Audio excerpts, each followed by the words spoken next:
Hello, everyone, and welcome to the Lightbringers podcast with your host, myself, Jebro, as well as some amazing guests we have, Aurora Peachy, Boots, who will be unmuted soon, Kroof, and also the Crown Herald, aka Fornex. It's funny because actually, I said you were muted, but you weren't. It just made you be quiet. So I now know that what to do in emergencies. So thanks for that. That's some information. Using my force mute. Oh, the power of You conditioning. remember that time that we got? Yes, I do. We said if we hit 40 subs, We'll mute God, please. Moots would be muted for 10 minutes. And it happened within like 15 minutes. Yeah. Immediately, your entire audience was like, "Let's fucking mute this guy. This guy's Wow, out of you here." swore as well within the first minute. You Good should have job. muted me. What can I say? I mean, that is my fault. Yes.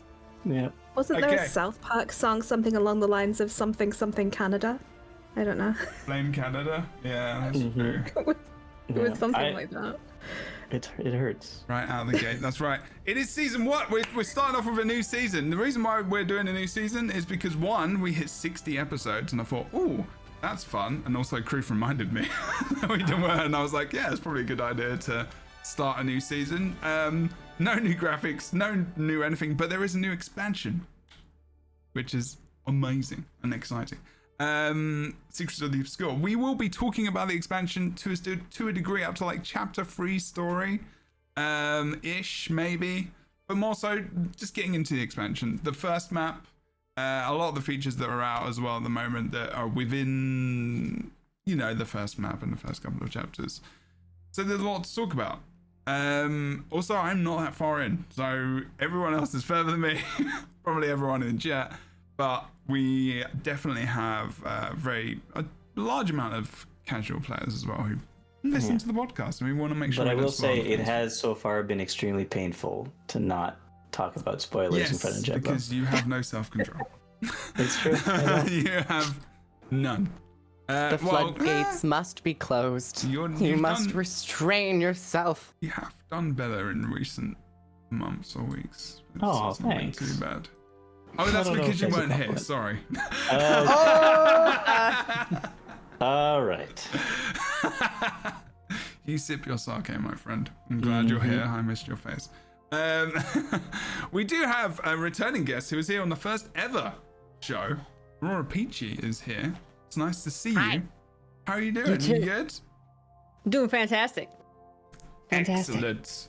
You're enjoying all the things coming on the podcast today. Muchly appreciated. Thank you for giving up your time as well. We can do a little mini intro for all of us. Aurora Peachy, if you want to tell us where you do the things, where people can find you, what time roughly, and anything else you want to tell us about yourself. I currently streaming Guild Wars 2 Soto, of course. Usually stream Sundays, Tuesdays, and Fridays, but lots more this week and next week because of Soto. I've been making Guild Wars 2 content since season 1, so you can find that on YouTube, youtube.com/Aurora Peachy. I'm Aurora Peachy everywhere on the internets. So Everywhere. That is a mistake Indeed. that I have not done Rectified? It's okay. that. Yeah. I am different names. it wasn't always that everywhere. way. Took a lot of work. It does. It does. A lot of growth. A lot of growth. We that's true. I was like Jebro and Jebro Uni and Jebro Caster and Jebro everything. It all Jebro got changed. everything. Now I'm not a trucking company anymore, apparently. So that's good. Good to see Aurora Peach back. Hey. Boots, how you doing, my friend? Tell us what you do, where you do it, and what you like to be muted for. I would like to be muted for my extreme language. Okay. I every second word I swear, so probably you should mute me because right now I'm about to. No. Wow. Oh, terrible. Oh, Wow. disgusting Yeah. language. You kiss your mother with that mouth? Oh my god. I didn't know half kiss those his words wife with existed. my mother. That's enough. I didn't even know the I- word coaching. I hug my mother. Hey, do I you? text my With mom that mouth? sometimes. I hug my mother with this mouth. Yeah. Just a big old mouth hug. Yeah, Aurora Peachy, we are going to talk about the game at some point. It's just that at the beginning is banter. He's got his own chapter. Everyone expects I know. it now. I've been here before. I know you. Good. Oh, you know me? Wait. Say I've studied. I've studied. Jebro's going to do the show. We're going to do the show after a minute. Boots, where can we find you? Oh, right, that. World of Enders on YouTube, mostly. You can find me making videos. Excellent. Actually, mostly everywhere else. Now that I think about it, mostly it's here or like in WP's videos. Mine don't come out that often. It's in the content for other people. Cool. Yeah, I like helping people. Yeah, the adventures, good times. So Boots is obviously enjoying those at the moment. Kroof, tell us what you do, Hi everyone, my name's Kroof. I'm so excited to be entering the season 3 era. Our budget has skyrocketed. Yeah. I'm so happy we were renewed. The reviews have been great, and that has thus led me to reignite my YouTube channel, which is just Kroof. Now, it used to be Kroof Gaming, but following in the footsteps of Peachy, I standardized everything. It was really smart. Thank you for that tip. You're a really great role model. And I do a bunch of Guild Wars 2 videos. And I will occasionally stream here on Twitch, which I'm starting up again because of the expansion launch and also drops. And I also will tweet sometimes. And on a certain website that is a letter. I don't know why it got rebranded. Why did you call it tweet? What's a tweet? It's a post now. Sorry. Old habits die hard. They won't die if we don't let them. That's true. That's true. Tweeting on Twitter. Resistance That's true. is the path to change. Or should we just let it all die? We can That's necromancers. very We can deep. just resurrect it. It's fine. Yeah. Okay. Joko is on Twitter, so. That's Cool. true. That's true. And also, Joko is in the chat for yourself. There you go. This is a true story. There we go. I'm going to do that. Praise- Thank you very praise much. Yeah, exactly. Praise him. Praise him all the time. Thank you, Bruno. Praise him and praise Fornax. Don't praise Fornax. Fornax, tell us what you do, where you do it. Hello, I feel welcome like back. Choco's more like jerky than braised. But anyway, yeah, sorry. Yeah, that's probably more true, Broiled. actually. Yeah. Hard broiled Fornax. Coming next week. Hi, Good I'm lord. Fornax. Yeah, the Crichton Herald. I've been flipping between the Crichton Herald and the Herald. I haven't settled on one yet. I And must Fornax is your consolidate actual my branding. name, though. It depends. Well, Are you going to branch out into many other games?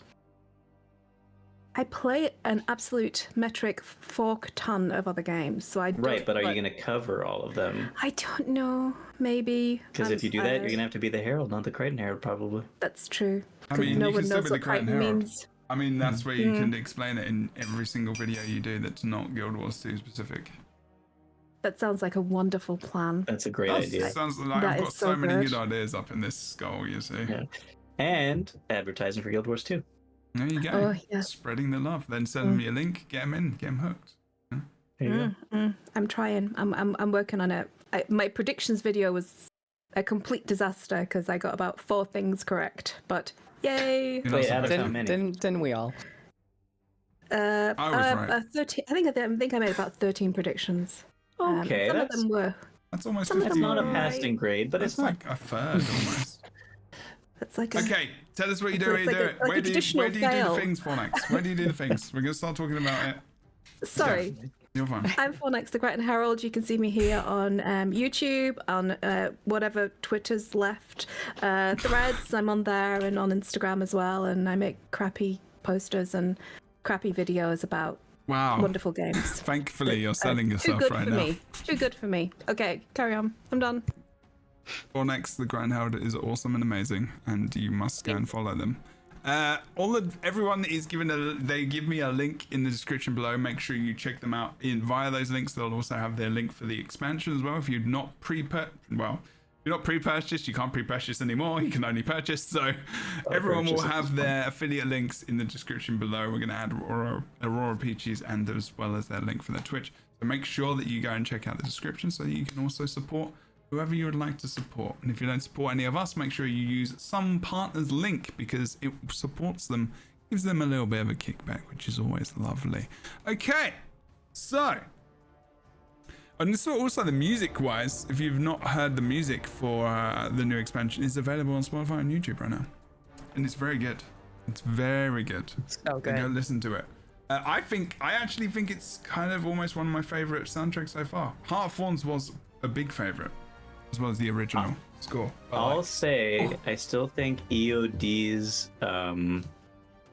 login screen pretty good. music is just like wah. That's good. I agree. That is good. I mean, the music's just good anyway. Honestly, it's just quality tunes all the time. Okay, so we have the expansion. It launched on time. Guild Wars 2 style. Really not any major issues getting into the game. Thank you for the gifted subs. We are kind of live as well, just as a reminder, if you've never watched the podcast before, it's twitch.tv/JebroUni, 1 p.m. Pacific on a Friday-ish. I didn't even tell myself. So that's where we do the podcast, and I stream on the weekends as well. Guild Wars 2, but a bunch of different games. As well as being on Spotify, the podcast. If you just look up the Lightbringers, you'll find it everywhere.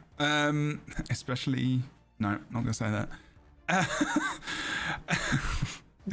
Logging into the game. Where did everyone hang out before the expansion launched? Actually, Were you gonna was say everyone waiting for especially it? on Guild Wars 2 wiki because the Lightbringers are a thing? Wait, is in it Guild Wars? on the wiki? Yes. It's not on the Yes. wiki. Not us, the Lightbringers. No, I know the thing Lightbringers. in-game. Obviously, that's why it's named the Lightbringers. It's a Guild Wars 2 reference. Like, Yeah, so but if you search wouldn't for the it Lightbringers be- online, what will come up first? Will it be us If you do or Lightbringers Guild Wars 2 from podcast. Guild I mean, you Wars can 2? test it. You can test it now, bro. Let's do it. Let's do it You right can do now. it, and everyone else in chat, and that will keep Boots busy for another 5 minutes. So- Oh, it's a book. it's a book. It's a book. 4.7 rated. It's a book or a If movie. this podcast was rated out Or of a 5, song. you should definitely do that on Apple. It is and, rated out of 5, iTunes. Not iTunes. bad. Oh my goodness. Not bad at all. Okay, so where was everyone hanging out before the expansion? Was everyone waiting for the expansion while it was being launched, or was everyone were people at work? What were people doing before? Like, what's your ritual when you wait for an expansion to drop? I personally woke up 30 minutes before the expansion dropped. Of course you did. I wanted to wake up earlier, but it was a late night closing at the store, so woke up 30 minutes beforehand, and then I didn't log on. I just waited for the content to drop because I wanted to be hit by that new launcher. And Oh, you didn't all get that like stuff. a last launcher experience in before? Well, I did technically whenever the last time I opened the game was. So I was getting nostalgic. Thanks, Criff. yeah. You're welcome. You waited in bed / trying to get coffee. Peachy, where were you? What were you up to? I was streaming, talking, and then once it actually, I did log in very briefly for like 5 minutes and before and go to Garenhof and see all the sky scales. There was like 100 sky scales in the air. Everybody there by the Wizard's Tower where it used to be. So that was really cool. And then I logged out and watched the trailer for an hour. You watched the trailer for an hour. That's yeah. cool. That's The a good official idea. Trailer that trailer. launched at there it is. Wow, good job. Yeah, because I want my trailer analysis, and it dropped at the same time the expansion did. So yeah, I spent the first hour of the expansion launch watching the trailer and analyzing it. Wait, you didn't play from the get-go? You just went for the trailer thing? Oh, nice. Okay, cool. I want that trailer analysis and theory crafting and going frame by frame, appreciating the animations and the music and getting hyped and you know. Nice. Which Love frame it. I was want your that favorite? experience. Which is your My first favorite frame. frame? The as everybody was calling him, Deimos 2.0. It's like him coming up. Are we allowed to say his forward. name, by the way, on this? Yeah, are we? Yeah, he was in the first He was in the instance, first instance. second We're covering up chapter. to Yeah. Yeah. Bad His name is Okay. Ronald. Yes. Ronald McDonald. That's right. You heard it first. Ronald McDonald has returned in Yeah, no, Chaos. He's a serious threat. It's a very serious threat. Serious That threat. was funny. His arch enemy is also the Hamburglar. But yes, That's the big demon guy Sirius is pretty epic. Seeing That's that model right. return, but Mhm. altered in a new way was really nice. Yeah. My favorite meme on Twitter, or whatever it's called now, was a picture of him and then somebody burying their head in a couple of pecks. Yes. And it was just, I saw that under one of my one of my tweets. It was great. Amazing. it broke me for a little while. It was wonderful. You've been broken many times today. We only have we don't have enough room for another counter on this channel. We've got Reader, who is one of our mods, broken time what's it, scoreboard or whatever it's called, when it adds a number every time we do exclamation mark broken. Okay. Oh dear. Oh dear. Oh dear. Next, what were you doing before the expansion came in? Clearly, I was on the internet, but I was on your Only Knees site. You were on my Only Knees site? Ooh. I didn't even release a special Secrets of the Obscure Knee shot. I mean, I was disappointed that you haven't updated it in a couple of days, but I'll just have to learn to live with that. I was actually... You're not on the premium tier, otherwise I DM those straight to people. God damn it. Okay. I'll have to pony up, have to give you some of the green. Ponying up on Only Knees is another tier, though. Oh god. Here we go. I was actually hanging out on social media, okay. and I saw a load of creators making fan posters, which is what I made behind me, which was tweeted out kindly by the Guild Wars 2 peeps as well, and that's what I was doing. And then I kind of waited for the game to drop and logged in. So I was very much proofing it. Proofing it. Proofing it. Smart decision. I mean, Proof was definitely proofing it. That is now a saying.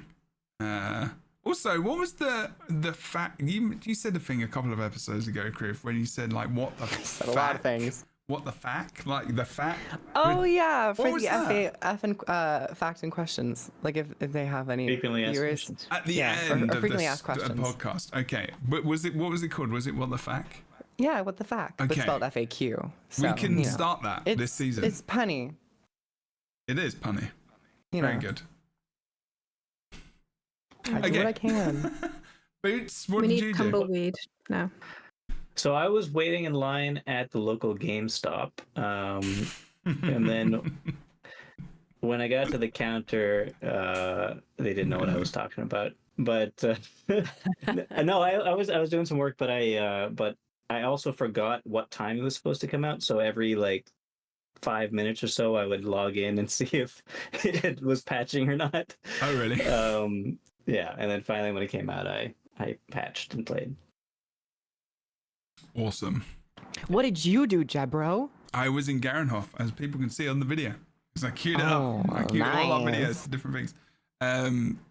Just hung out in the map, like with all the Sky Scales, but there were also skiffs down below. There were people just kind of standing around hanging out. It reminds me of like, you know, World of Warcraft expansion dropping with like everyone chills out in like Orgrimmar, or like if you're back in Rift, it was like the Sanctuary, you know, it's just everyone just kind of hanging out. It's kind of cool, you know, the Hive's building, everyone's talking in chat, being relatively nice most of the time, hopefully.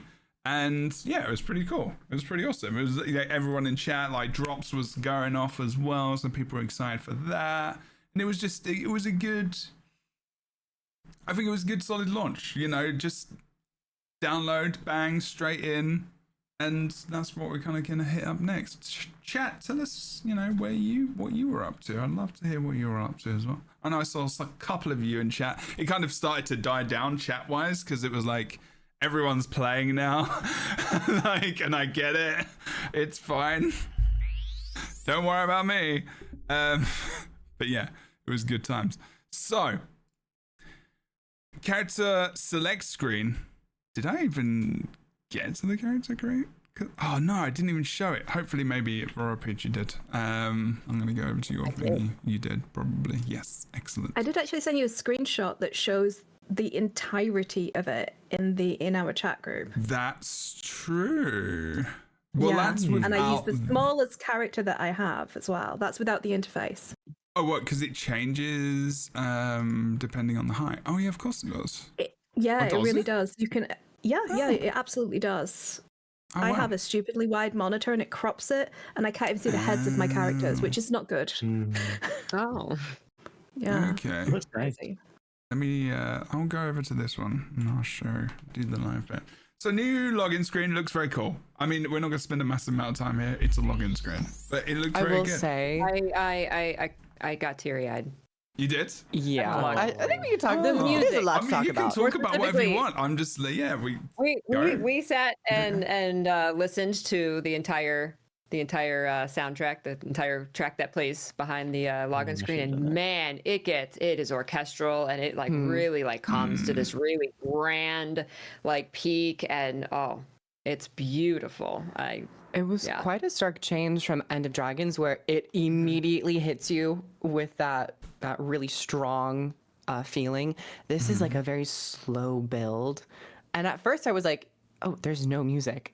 Like, I have to turn on my settings. Oh, it's a But then, slow like build, yeah. after like 5 seconds or so, I was like, "Oh, there is something here," and it was just such a nice change, and it really feels like a departure from the heavy dragon stuff. Especially like all of their login musics were oftentimes like really grand. This is like completely different. grand, though. So it's a great. It is still grand, but it like builds. takes a different approach to it. Yeah.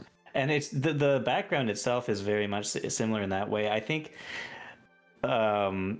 it really reminds me of like a Magic the Gathering card, like a Plains card or something. Oh, like yeah. That's true. of a very like high fantasy landscape, and it's gorgeous. And it really It's so reminded good. me of like Guild Wars 1. I don't know if it was the colors and the overall True. art direction, but I felt like it was more Guild Wars 1, or like more true to the Guild Wars universe than maybe the other like for Path of Fire and End of Dragons. They were definitely very more beautiful, sketchy. but Like it's very Yeah. more, it's sketchy, isn't it? Concept Not like arty. not dodgy, but like, like not sketchy dodgy, but like Well, it's sketchy obscure. sketch. Obscure, yes. There you go. Oh, I see. I see. Where are the secrets though? Are they behind that door? Are they In the tower, background? you can only see the silhouette of the tower. It's obscured. Those are where the That's secrets are. Very true.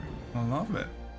No, it is wonderful artwork. It's interesting that you can only see it the entirety. I've got an Asura. Can I see there? I have to go and check actually. I wonder if it's your mono things, but like, yeah, it's just the I had entirety to of it. pinch in my viewing window really tight to get the tower in the back. Right. Okay. It kind of gives me a Mount Olympus vibe. Like we're in the clouds, it's all golden. It's that kind of mythic vibe that I got. As opposed to a very Japanese garden with, I miss the sakura, but yeah, it's beautiful. It would be nice to be able to select the background you want. Actually, I think Oh, please. Why Yeah. not? Why can't we? the original, the hard ones, all the things that would be good. Yeah, like an ultimate little cheeky customization. Fun Could times. we have it so that whichever map we're in, so if we're in a Heart of Thorns map, we get a Heart of Thorns. If we're in a End of Dragons, we Really get a good Heart of idea. Dragons. Wild. Solid. Yes. Solid. Yeah. But there are games. Isn't it that on our portrait background? yes, there's a stagnant just to show It you is, where your right? character's located. Yeah. So that would be. So they've essentially kind of done it there. So yeah, I would love that. That would be great. That would be amazing. Yeah. Even if I it's love the just- non-stop stream of doves coming across the screen. Yeah. Yeah, that's very animated and beautiful as well. Actually, I'm gonna find Peachy's stuff there as well to see that animation. But that reminds me of. I said core Guild Wars 2 when I saw that. That reminded me a lot of the original trailer when they had the birds coming across the screen. Which I always remember like that outline, the doves and stuff. Let me see if I can find. Just have a look. Yeah, we got Peachy's here. There we go. They had that a few times. They have it on the fractals as well, don't they? The doves coming in Yes. and flying into the fractals. Yeah. That's very, very true. And it looks so good because the actual background is very still and it is very, it's just a sketch. And then the only thing that moves in it is your character and the birds. There is nothing else that moves. And a bit of Oh no, water. the smoke, I found guess. Oh And yeah, I will and say the in waterfall. certain Yeah. areas, this is I don't think it's spoilers. In certain areas of the maps in this expansion, I like they how are you very- preempted this. There's no they are spoilers. very liberal. They have very liberal use of like the doves flying around in the background and stuff like that. But doves and sometimes True. things that look like doves but aren't doves. Also true. Also true. Mm-hmm. Very cool. Your character changed. You got this just before the expansion launched, didn't it? Didn't you? This Great outfit. dye selection for the RPG. astral outfit. I did. I That's pulled very that from a wardrobe unlock the Oh, day nice. before the expansion Was launched. that for? Oh, nice. Okay. Cool. That's really lucky. That's So actually very lucky. lucky. Okay. Anyone else have Yeah. anything else to say about the things? We good? Is this? I feel like this area is not the first map, right? I mean, No. It is. You're standing on the island. I think so. Yeah. The But- tower in the background. I think so. There are a lot of islands. You know But where this is very- you know the bit it could be if it was going to be anything is that the map in the southwest corner, the area, what's it called? You know what? I actually think it is the first map. Looking at this a bit From there. better Yeah, it was very peaceful there. in It looks terms like- of it does where look the like Skywatch. where the rocks are placed leading up to the tower. Yeah. Okay. So, oh, is this when you went through the trailer? Oh, that's actually Yeah. a good point. We should look at the launch trailer. Like, actually Yes, need to let's put that in. do So a good. frame by frame. Can we do a frame by frame analysis of the frame by frame analysis? 4 hours later. I got really mad. No, don't watch mine because I got mad. Wait, you Oh. did? You did? Spill Okay, the we tea, have- I got the saltiest I've been in a long time. Can can you we- give us Wait, when was the insight last as time to, you got salty? I mean, I guess we can just like talk about our reactions to the trailer, but can you give us some insight as to why you got a little salty? Yeah, what? Because this trailer should have come out a month ago, Oh, and we could have been talking about it for a month. Right. We could have been making videos and reaction videos and theory videos and frame by frame analysis videos, appreciating the music, appreciating the animations in the trailer, because it's all fantastic. It's all fantastic. It's a fantastic trailer. And think of all the content. We could have taken screenshots, made social media posts, made memes, made edits, made all of this discussion on social media, all of this advertisement for the game that doesn't exist because you released it the second the actual expansion launched. So Yeah, we've talked about this just a tiny bit. just a little bit. We might have brushed on it. Every single episode we've done. I think which is like 100 or so now. Definitely not. I would have to agree 100-fold, especially after seeing the trailer that we got. I think it could have at least been released like a week, 2 weeks beforehand, and it didn't really give too much away. It was just enough to captivate the viewer and leave you with a bit more interest in regards to what this expansion is going to be. But I thought it was really giving good. stuff away. It doesn't matter if they give stuff away at this point, because if they're Yeah. releasing it at the time the expansion gets released and people watch it, then they're gonna get spoiled anyway, That's right? true for people right, who if, don't that, if have the that's your expansion. concern, right? Yeah. So Yeah. what they do? So they released it was actual in-game footage, and with End of Dragons, the launch trailer on the day, I believe on the day was more of an animated trailer, which was sourced outside, right? Because that was very much that was Yao and the And Rama. Rama. Rama. That's right. Yeah. So Kicking that was a ass. very animated trailer on release day. We don't actually have that this time. We have in-game footage, which even more makes me think, this could have been released way before, like, because it's just in-game stuff. Like Peachy says, and like we've said every single week leading up to this, even this would have just been excellent to have. But I think we talked Fantastic. about how thought they might be concerned that with the change of cadence and everything else and the big changes, that they didn't want to really advertise this too hard. And I'm not You think? sure if that's the But they're reason. advertising now. Like we Well, just now they started are. getting like Yeah. I started getting Twitch ads of this trailer, and very short They did, Twitch huh? ads. Okay. But like just started now that it's dropped. But it feels like that's something they could have probably started doing ads before it dropped, so that people. Yeah. At least a week out, because that gives you time to really build up and share.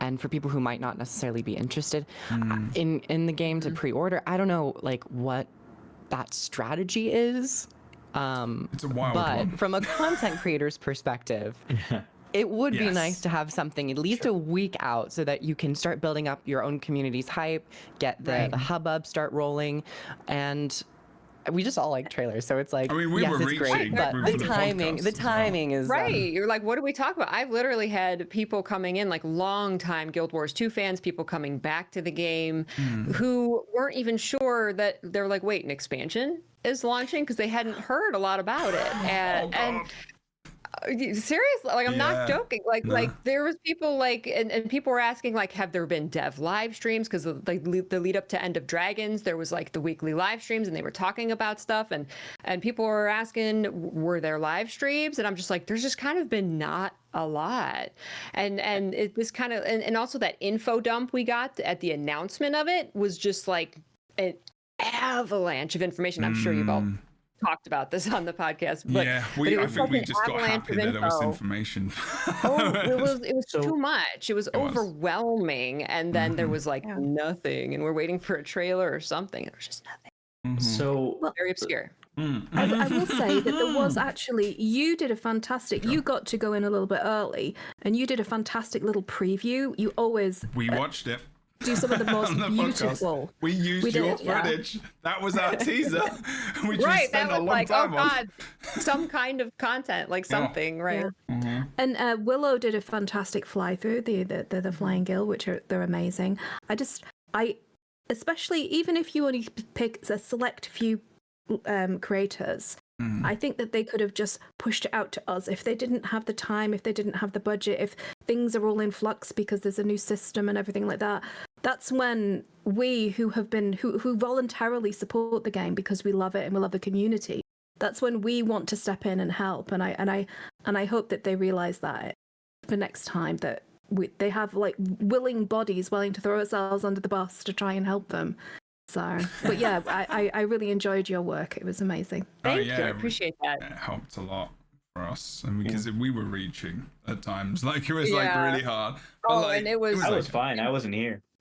Yeah, you were off and enjoying life. I mean, we had the weapons, and we did some very crafting stuff. So reaching is like, you know, maybe harsh on ourselves, but we did well with what we had. That's what I will say.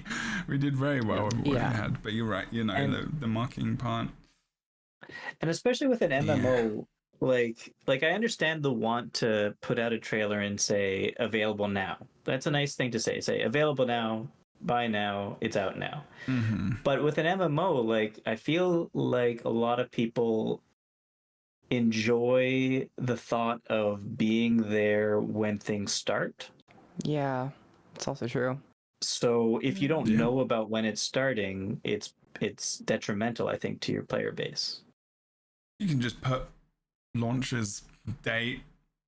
Yeah, a exactly. That's what I'm saying. voiceover. Like, yeah, So put it a week or it's- two in advance, and then Plus, say, it gets sure. people. If people see the trailer and they get hyped, they'll have a week to refamiliarize themselves with the game and come Take in a day off work. while the rest of the game is still populated with players and everyone's Yeah. not in the new content.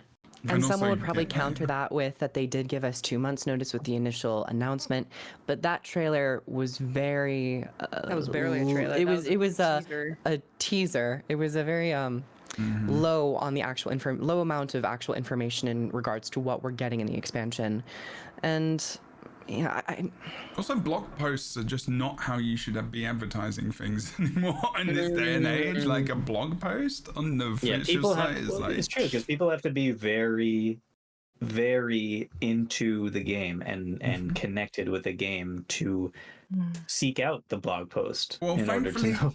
it is on the launcher most of the time, but no one. I never look at the. But that's again, that you have to be going to the launcher. You have to be actively playing the game. Yeah, but they that's right. want exactly. Yeah, it's true. if they want people to buy the thing, it'll be also including people who aren't currently actively playing the game all the time. Mm-hmm. Can Or I ask Very you a true. question? Oh, sorry, Peachy. No, go ahead. Go for it. So Baldur's Gate 3 had this entire. I played like 100 hours before it even launched. It had this massive lead in. It had an open beta for the first like chapter of the story, and they used their community to hone this game, to iron out the bugs, to put in new features, they really beta tested or beta tested it with their community and they built it together and it's this genre defining game. Do you think something like that, some sort of collaborative process like that would be beneficial for games like Guild Wars 2? Because I know that World of Warcraft has these type of like open betas where players can get into the very early stages of the content. I'm not saying, story spoilers, but just like hammering down stuff. What do you think that would be beneficial to this MMO? I don't like that for Guild Wars 2. I'm not gonna lie. I'm not in terms of like opening it as much as World of Warcraft does, because they open up. What about just for balance? I mean, they do that, but the smaller ones. But I think, in terms of like, I don't know, Guild Wars 2, I've never really been like, I think maybe a beta they've got an alpha team, but like betas, which is very different, but like a beta like client, Elder Scrolls Online does this as well, right? Like you can stream from it as well, and it's like, I don't know. I think personally, I'm not a massive fan of them anymore. I like those things because of bugs and like bug fixing and making sure metas work on the day of launch and stuff like that. But like, it's a way to create content, but the way they market the game anyway, it just doesn't seem like that would ever be a thing they would ever do. I do enjoy betas and find a lot of use for them as someone who creates content. I think anyone who is interested in creating content, having the opportunity to test something early, to get it out to the public early, is always beneficial. And Heartthorn's beta was perfect. Yeah, we had multiple Heart of Thorns betas. We had one Path of Fire beta where we got to test out a small portion of the first map. We didn't have any for End of Dragons, which was a little surprising. But for this new scope of expansions, where there may be a little bit more concentrated in terms of the number of maps and the overall scope, I think it'd be a little bit more difficult to do that and keep all the spoilers from releasing, because as we will hopefully get into, the first map still has a lot of dense story in there. So if they ever wanted to do beta tests in the future, they'd have to really pull a lot of stuff back and like really adjust the amount of content that you'd be able to explore and experience. If they wanted to keep that surprise, still alive and not as open as something like World of Warcraft. But so I don't know if we're really going to be getting that in the future, but they're nice. If no one has anything to else add, I was going to play the trailer because time is getting on. Okie dokie, let me just bash this up. I'm going to play it without us talking over the top, and then we can talk over the top afterwards, because folks may not have seen this themselves, but here we go. I can hear them. I've protected the world from the Kriptis for longer than you know. They bring everything to ruin. Welcome to the Astral War, Commander. Rifts are opening all over Tyria, beckoning horrors from the demon realm. That's where you come in. Hi there, Commander. Been a while.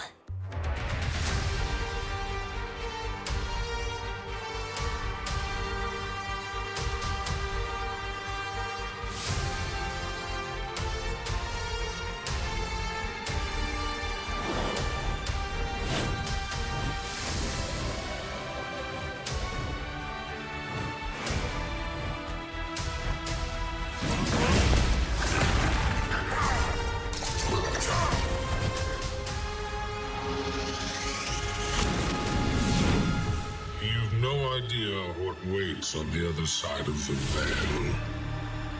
No idea.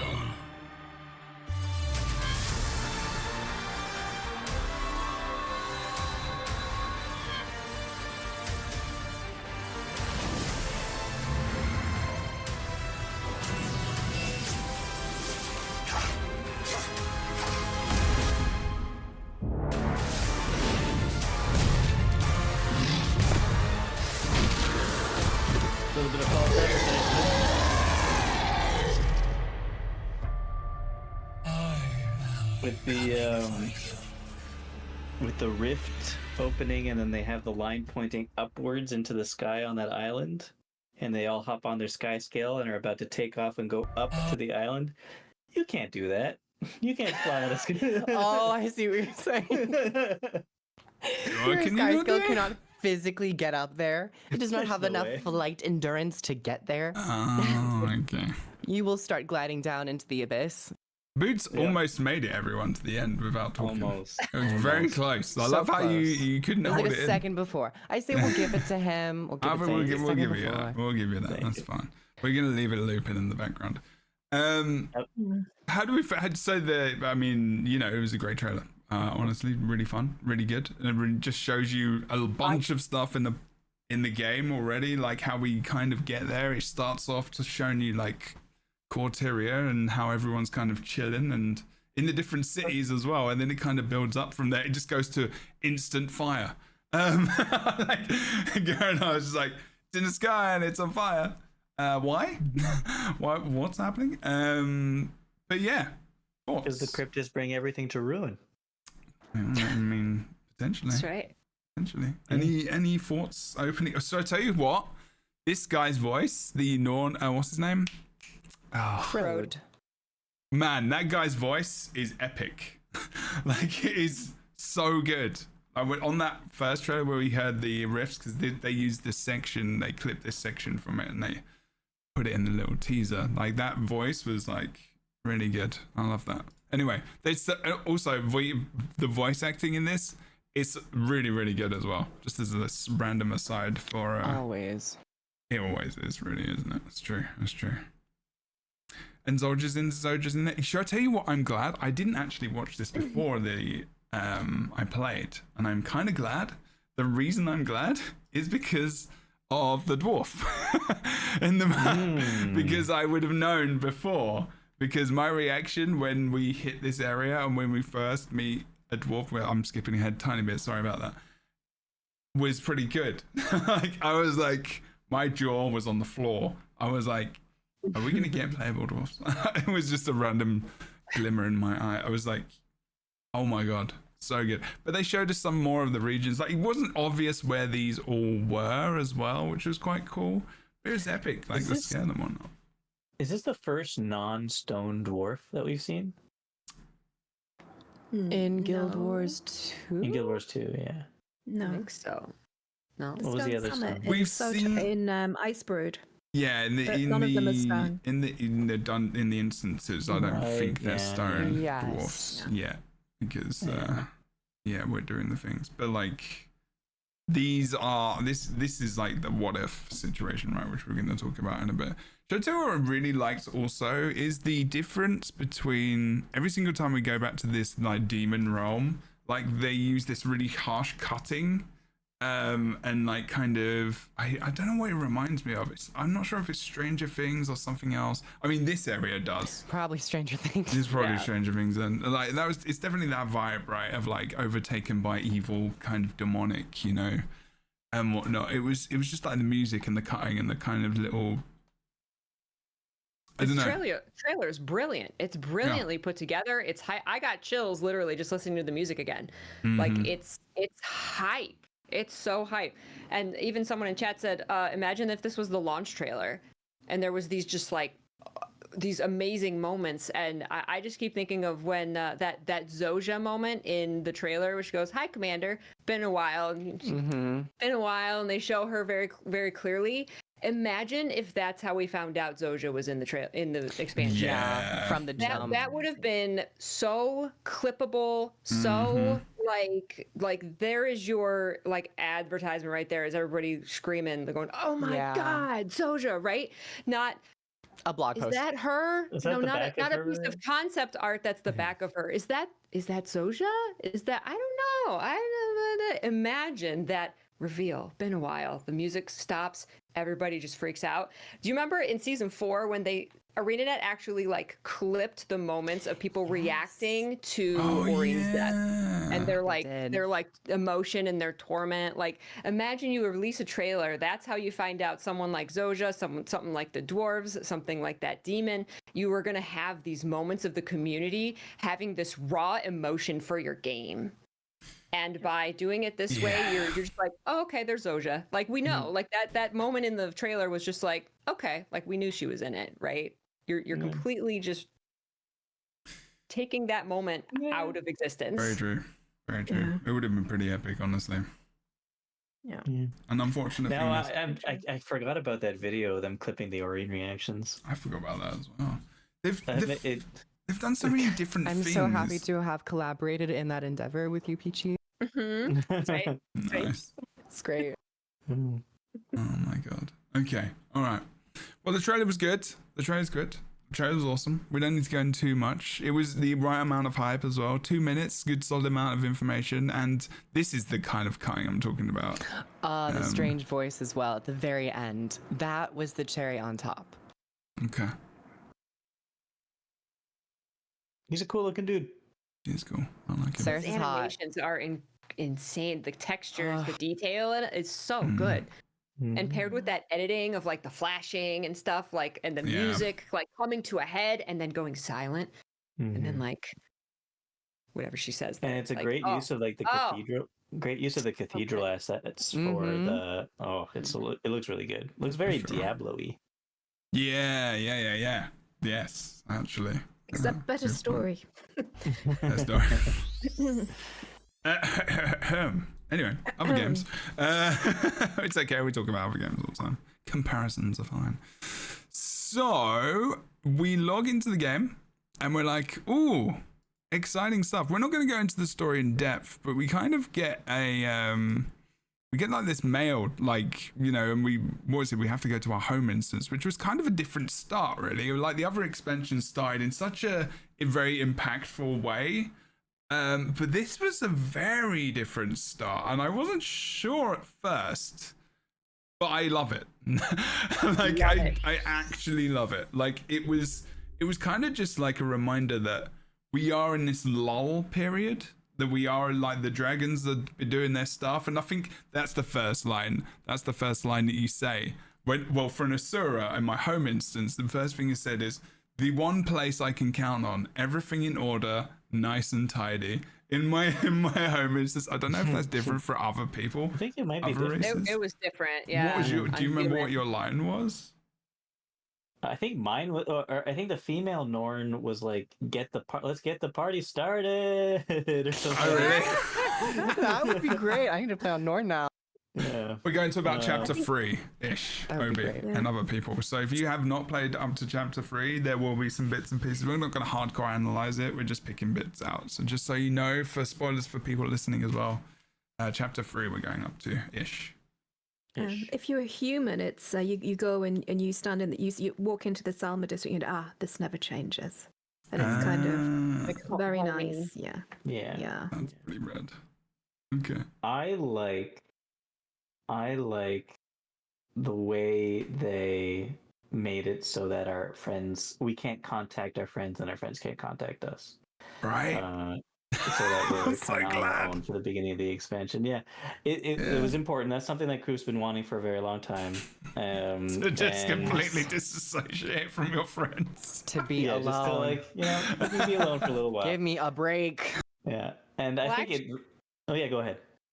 I was just saying, you said that like we can't contact our friends. I think the divide was even set even more in stone because that's the thing. We can contact our friends. Timey gives us an upgraded way to It's contact broken. our friends, but they're all busy. We get No, busy Yeah. signals. We Yeah. get messages. We get it. They're Yeah. disconnected. so That's it's true. giving us. Well, that does I was- happen.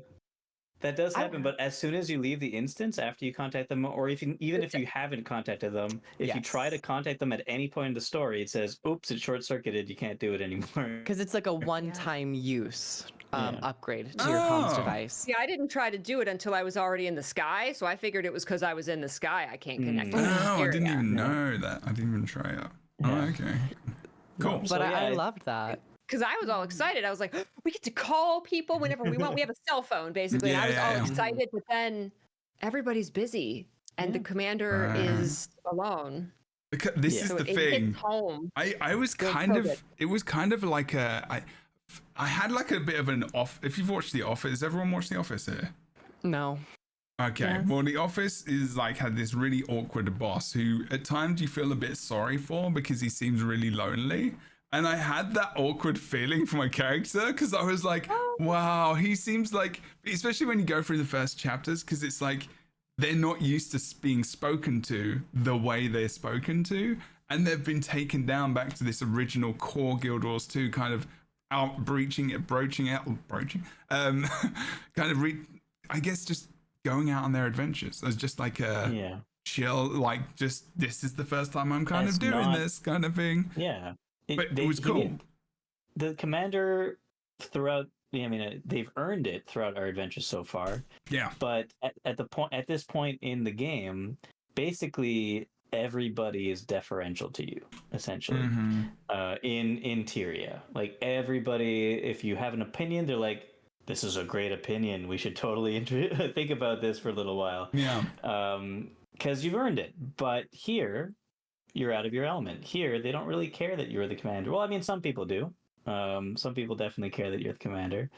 But well, actually, there is a big difference, isn't there? Because there are people who have been watching us do what we've been doing as fans, like big fans, like the script character, and there are a couple of people, and they say that that's the case, but you don't really feel it sometimes. Like you feel like you really do feel like kind of not belittled, but like but it's nice that they get to write the commander as a character that doesn't have to be the leader in every situation in this case. So I've been good. jumping a little bit ahead, but it feels much more of a academic observations of the commander rather than like boosting their ego or who they are. It's more like, oh yeah, we've studied you. We know who you are. Yeah. Yeah, it's always been like, what does the commander think? Oh, I have to come up with a plan now. Oh, this is my decision. But now it's, okay, I'm being told what to do because, you guys are more impressive than me right now. And the setup from this instance, then leading into when we get into the actual expansion, I think that setup really paid off. I think this entire like consistent thread of like the commander being out of their element and starting this new cycle, because that cycle ended with the dragons. Now we're on a new adventure. I think it was done very well. So the interview with I can't remember the character name. Yeah, I can't remember. But that was so good. It was just an interview about like the end. Weren't they a bit like kind of rude? That's the room with the feeling. They're journalists. They're journalists. They gotta get the headlines. They gotta get the juice. But I really appreciated an End of Dragons character starting off the expansion to kind of be like, put a cap on that, a nice bridge, being like, oh, this journalist that we always heard when we were traveling in Cantha but never met. Oh, she came to us and was like, hey, give me your life story. What happened? Okay, bye. It was nice to at least like put a cap on that, kind of connect those bridges. Yeah. And it was just really humorous. It was a fun way to start it. Yeah. Yeah, I think it's like a fair representation of also the like toxic culture of celebrity like gossip smearing, muckraking kind of. They weren't interested in anything that you have to say, any of the substance. They'd already decided what they were going to say. That I feel like the visit was just so they could tick it off their list. And I think it's it might be good commentary on the part of the devs of like the fall of the Fourth Estate. But that might be getting a bit too deep. Sorry. Yeah, fine. Or is it critics of their game? Ooh. Layers. Interesting.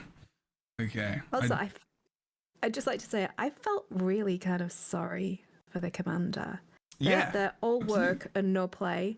The people that they've been relying on, they've all got their own lives and partnerships and friendships and love interests, and we're Billy no mates, all work no play, and we're on our Todd. Our only friend is Zoja, who's so disconnected most of the time anyway. To be fair, he's so I feel nonchalant. like if the commander decided to waypoint over to the Brim and Scarab detective agency, he would be welcomed with open arms. Yes. You know what I want? This is like Taddy, I want a pony. I want us, like in Final Fantasy XIV, I want us to have like outside interests. So let's have a little island where we can build our own home and grow some stuff in the garden and stuff. Let's have a little home instance and something else other than our job, which just seems to be our entire existence. And that is not a healthy work-life balance. I'm just saying. It isn't actually. Well, that's the thing. Narratively, this would start leading into that because the commander's like restless and bored and doesn't know what to do with themselves if they're not. My commander has many outside interests. My commander likes to do loves adventures. Loves nice adventures. pastime. That's very My true. other commander literally doesn't do any of the main storyline and only fishes. Unless that's their life. That's all I they throw used my to. commander into life and death situations and raids, so they have a really relaxing time off. It's not. Maybe it's a spoiler. I don't know if it's a spoiler. Oh, Tio. If you don't know Okay, if it's whisper to you. a I'm gonna spoiler, whisper. Whispers me, and I will be the decision. I will be the judge. All right. Do that. Thank That's you. good. Well, they're doing that. I just started on Deimos, by the way, in the raiding to Nice. finish my armor. So Good, it's perfect good timing time for me. to, I'm enjoying it. Yeah, It's good great. timing. Yeah. Good timing. Okay, so we go from the home instance, and then we're back to why do I keep for Garenhof? That's it. Thanks, Peach's stream for reminding me. Every time I forget the bloody name of the place. I'm not very good with names. And then we kind of do a little bit of investigating here, talking to the folks around. And then we start kind of finding out that there's these wizards hanging out, and we're not sure why and what's going on. And obviously, we're still talking about the fact that the wizard's tower's gone. And that's obviously the most concerning thing, which is also not great. But it was nice to just kind of be in Corteria still. It was still kind of chill, right? It was just still kind of relaxed. There wasn't like this intense bang, you're in the expansion, you're just kind of walking around. Were you looking at this place for nostalgia reasons as well, Peachy, or were you doing the quests? I mean, I was looking for what I was trying to look for. Okay. I was wondering because I started to look at some stuff and I was like, oh my god. The top floor. I didn't even Yeah. remember that was there. I forgot was like, that was is this there as new? well. Is this part of the expansion? I walked right past what you were actually supposed to click on. Yeah, that's what I was doing. I was like, oh wow, I've not been here for a while. I can investigate all the places, so it's pretty cool. But we ended up going to, what was it? Oh, the zone just north of Lion's Arch. Gendaran. That's the one. And there was this tower's new, like all this stuff's new around here, right? And so we're trying to investigate and find out, like, who are these people? Who are these people here? What's going on? And there was an interesting sneak mission, which I found actually very fun. Randomly. Normally I don't like these because I'm really bad at stealth because I'm impatient sometimes. But I thought it was actually pretty good. How do we feel about these kind of pathway? I feel exactly the same. I'm not super into the stealth thing, but they did it really well. You could hide in the bushes, you could blend in. Go ahead. No, I was just like, you don't like the stealth? But then you explained it more. No, yeah. Oh, wait. Like, what? There's the art as well. I'll tell you what I liked about the stealth mission. I liked that it was proper dark. It was like Not the fake lighting dark, was very nighttime, and I was very happy about how nighttime the lighting actually was. I like Boots' feedback about this. It was very dark and it was The very lighting nighttime. was very nighttime. I mean, literally, it was nighttime. No, that's actually. I don't get too dark. I hadn't even noticed that.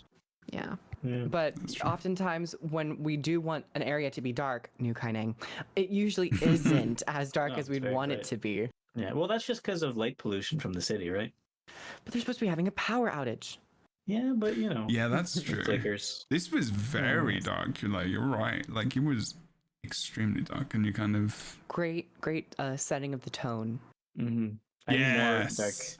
That's so stuff. true. Because, like, immediately we're like, into the things. Because if this happened during the day, I mean, yeah, we would have gotten the Kriptis, but I think the night and the lighting, it just really helps feed into that, you know, what the player is going to understand about this story. It's darker.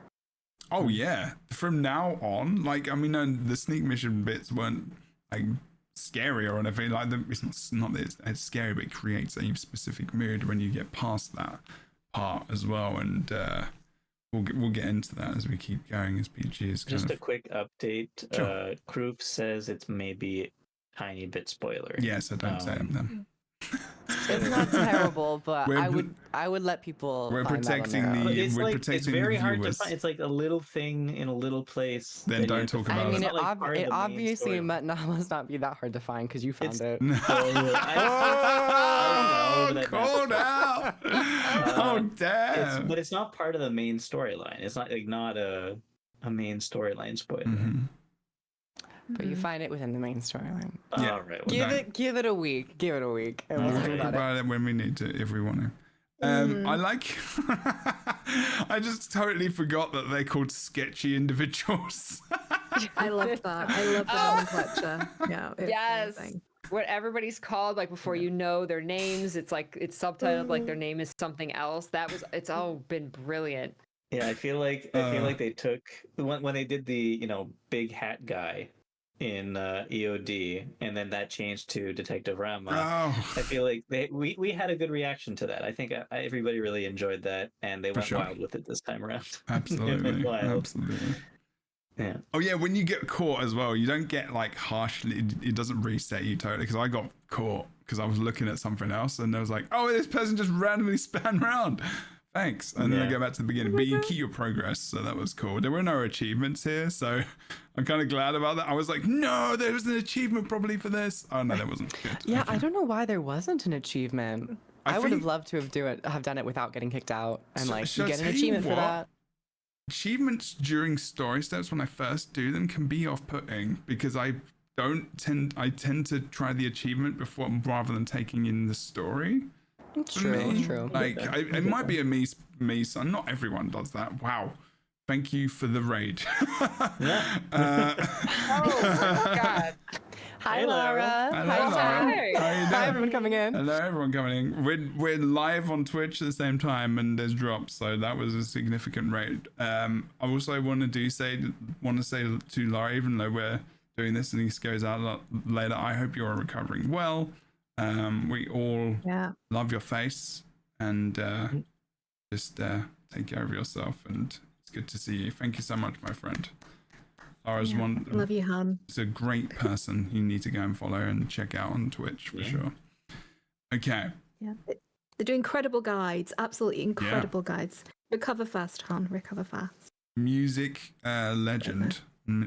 Originally, the music. What was it? The Music Guild of Tyria? Was it? I can't remember what the guild was called. Also, Music when- Guild When tries Lara rating. was on Lightbringers, yeah. I discovered I think we had like basically the same opinion on everything.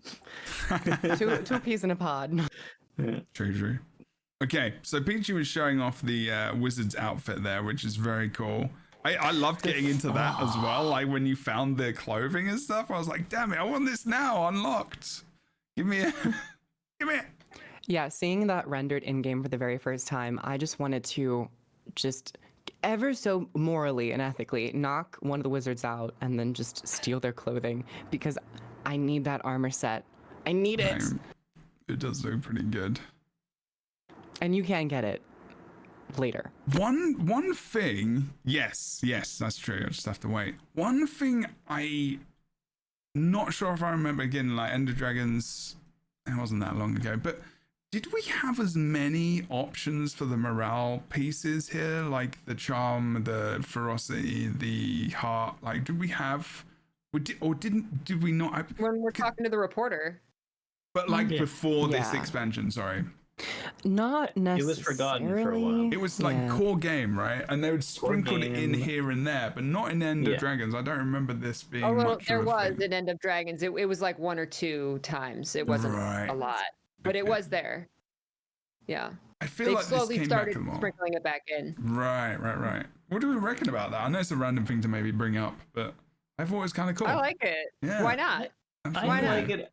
I feel like so it is an abandoned system, right? It was a system in core game where I think originally it like counted the amount of times you went for a certain thing and like aligned you towards dignity, towards ferocity, or I towards think that was their charm. plan, but I don't know if they went through with it on launch. That's what I'm saying. It was abandoned. Yeah. They didn't. Eventually, Mm. and that aspect of it was removed, and so I I would have loved to continue that way, to like them actually, do stuff with that. The way it is now, the charm versus dignity versus ferocity, is just a way to show you what the tone, I guess, of the selection is, even though you should sort of be able to understand what the tone of selection is without those little markers.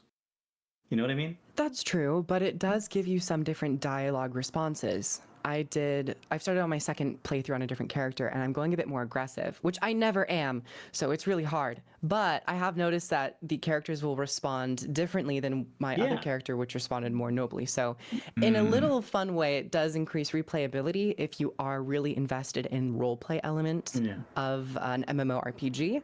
So I actually am in favor of this, just from the role-playing perspective. I agree that I think the role-playing choices are important, and I think at the end of Path of Fire, we had similar choices for the speech, right? But I don't think they had the little markers for them. They didn't. So I think it's very possible to continue giving these options and choices that give different dialogue options without having a callback to those original markers that every time I see them just remind me that it's an abandoned aspect of the gameplay that doesn't exist really anymore and doesn't really signify anything. So I think give me the same dialogue options, but I don't think we need the... maybe it's just like a nod. I like them. I like seeing them. I think they're cute. I like picking my dignity option, but then like I'm conflicted if another one I really like, but my character is supposed to be dignified. But they used it at the end of Dragons episode 18 when you ask the character out on a date. Basically, when you're going on a date with Rama, whichever one you pick, there's different character response. Yeah, Did I everyone like pick that. Kanek? I'm just asking the question it. because Kanek. did everyone pick Kanek? Yeah, I did. Oh Yeah, no, no. actually no, I did not. Because I picked think everyone else did, and I was like, I can't pick what everyone else does. Like even if I want Who to. did I pick? I think I picked Ayumi. I picked Ayumi, and she was all over me. Yeah. Maybe I did actually. Girl. I don't know. Really good. Probably remember one of the mods. Ayumi was spicy. Kanek was my wingman. It was spicy. There was a lot of spice. Kanek was my wingman, but we got to know each other a little bit better than I thought we were going to. Yeah. Oh, really? You picked a wingman. I picked a wing girl. She really was. Literally. Literally a wing girl. Yeah. Wing girl. Wing woman? Wing girl? Well, she's got wings. That was You the know what I joke. would We can love? move on. Okay. We can move. Sorry. Excellent. I would love for them to lean into that old system again and have like if you accumulate enough of one to unlock an emote or something. It doesn't have to be like earth shattering. That there would you be go. sweet. That's great. I Yeah. think that's a great idea. I would love for it to start tracking that again. That's why I think if they have this more in the game, I think they should start tracking that again somehow. It's just what it would be useful. Like, I just like the extra options. It's just fun. It's just a way to roleplay a little bit more with your character, I think. That would be Also, cool. I did Although, to be exactly the fair- same thing as you, Peachy, when you came up and I opened the thing and I'm reading the thing. I completely forgot about the fact that I was supposed to be hiding. I got immediately booted out of the camp. Oh, So that was just yeah. exactly Yeah. the same place. There's a So, book. I yeah. want to read it. Exactly. I would like to actually, now that I think about it, retract everything I've just said. Because God damn it. due to a spoiler that I can't talk about. Okay, good. It's good to know. It's good to know. They It's good to know that you're on our side now. this particular thing with me, not the talking to these guys with the charm, dignity, and ferocity, but Yes. with Mireille, that does get tracked.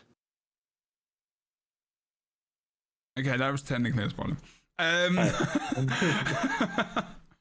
Maybe. Anyway, we won't talk about it for too long. So this actually gave me a lot of panic when I saw all of the different conal area of things, because I thought everyone's going to turn around and just look at me all of a sudden, which I thought would have been very funny if they did that. Again, if you are not watching this podcast and you are listening, check out the VOD. You'll be able to see what we're talking about. We're talking about like the first instances getting into the map and whatnot, and when we're checking out the wizard's camp. We kind of know they're Astral Ward now because they're not called sketchy people, whatever they were called before, and we're making our way over. Yes, us or whatever. And now we're on our way to kind of check out the potential issues. Well, I like how Pidgey, you went up to the crowd and just hanging out there. It's just like you can look at it. And I did the same thing. I'm like, oh, hello. Oh, I'm supposed to hide now. It's pretty dark. They didn't notice. That's true. But they already know what the Kriptis are and everything. We're just learning about who they are and what we're hunting, etc., etc. And there's a pie that kind of go over to worlds where this rift is, and this is where things start to kick off a little bit.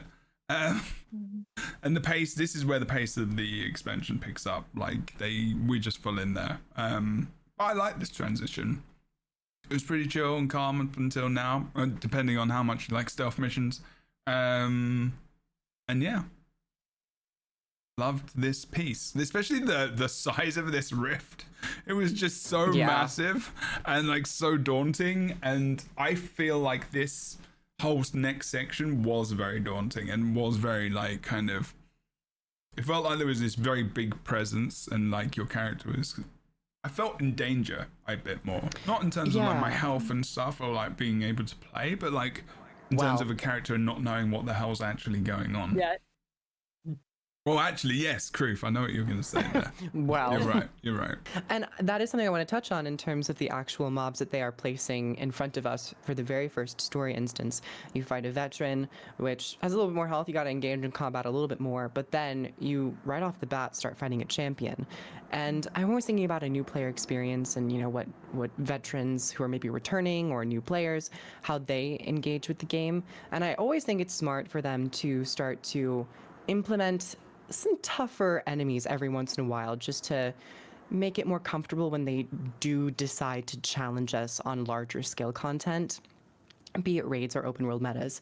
So I really appreciated that this was a champion. It had a few attacks that, you know, taught you about area of effect attacks, timed attacks that detonate, just persisting AoEs.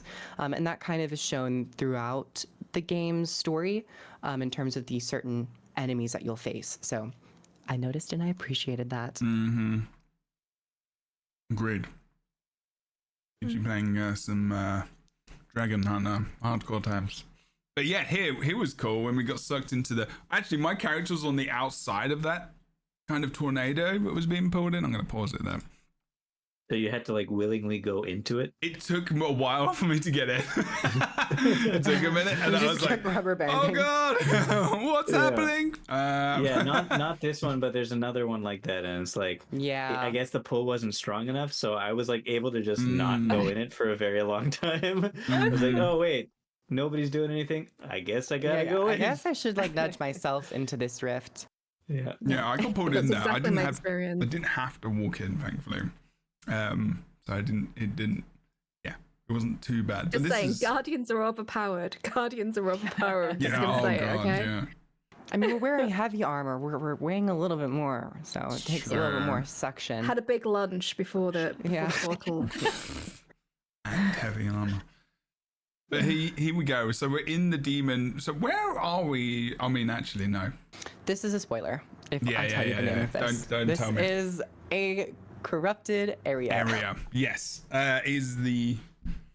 You're not okay, in Kansas anymore, darling. Yeah. Yeah, we're definitely not in Kansas anymore. Oh, there we go. And we end up walking towards this platform, which is very familiar, I think.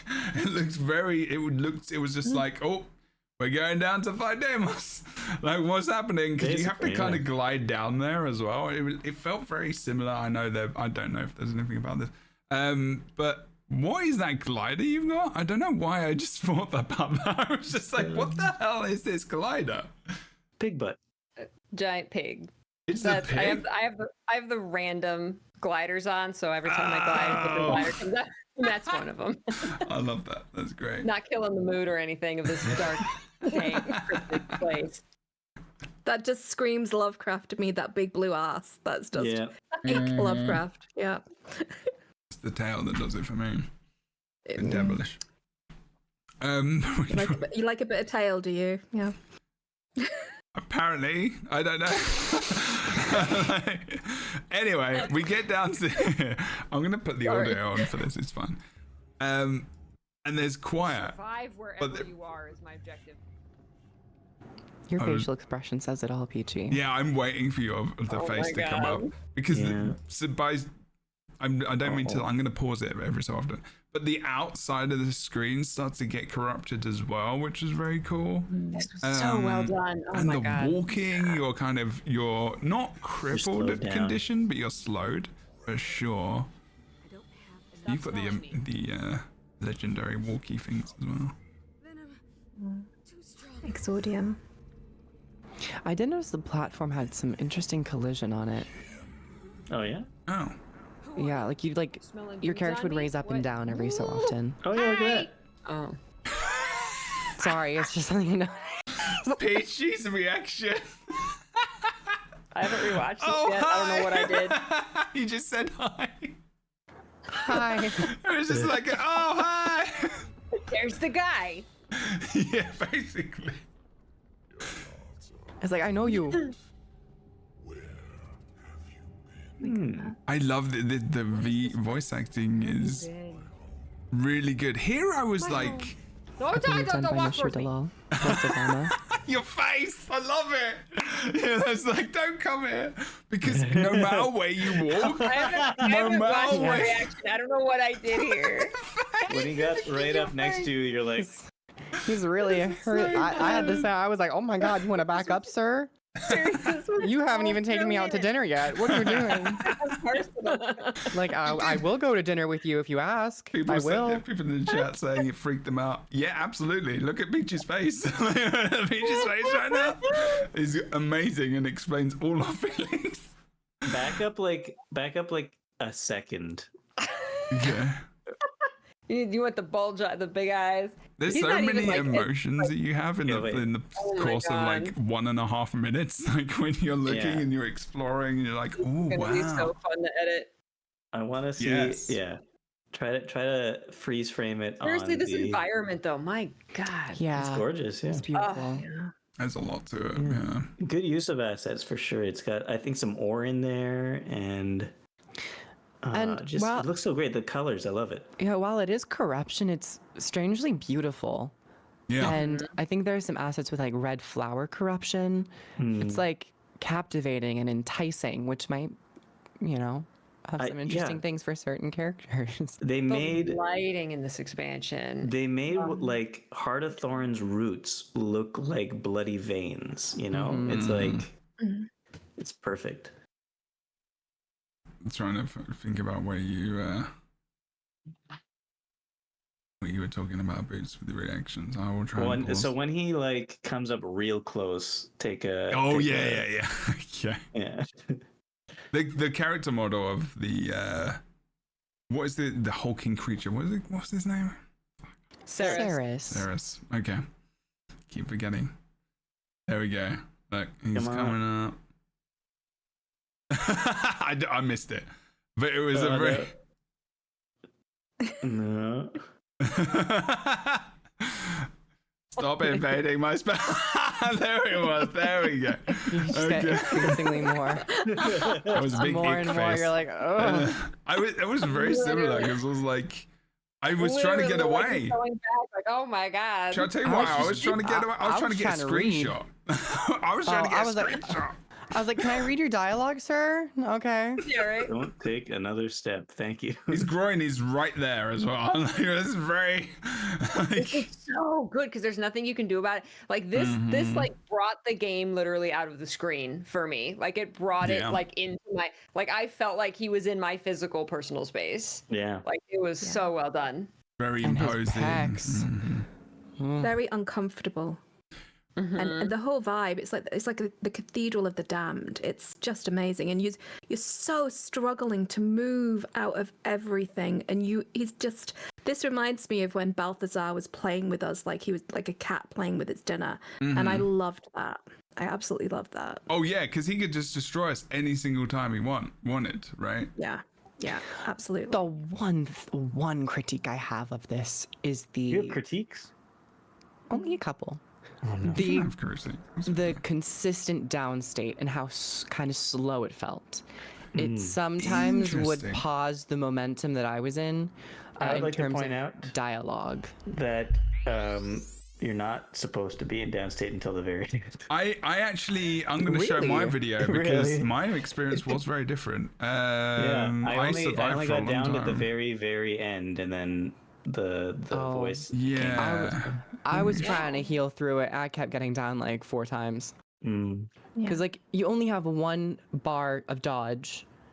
You can't move, so it's not like you can like follow the trail to not get hit by Yeah, it. no, I think it's because I was playing Willbender, so I had the movement abilities. Oh, you had hacks.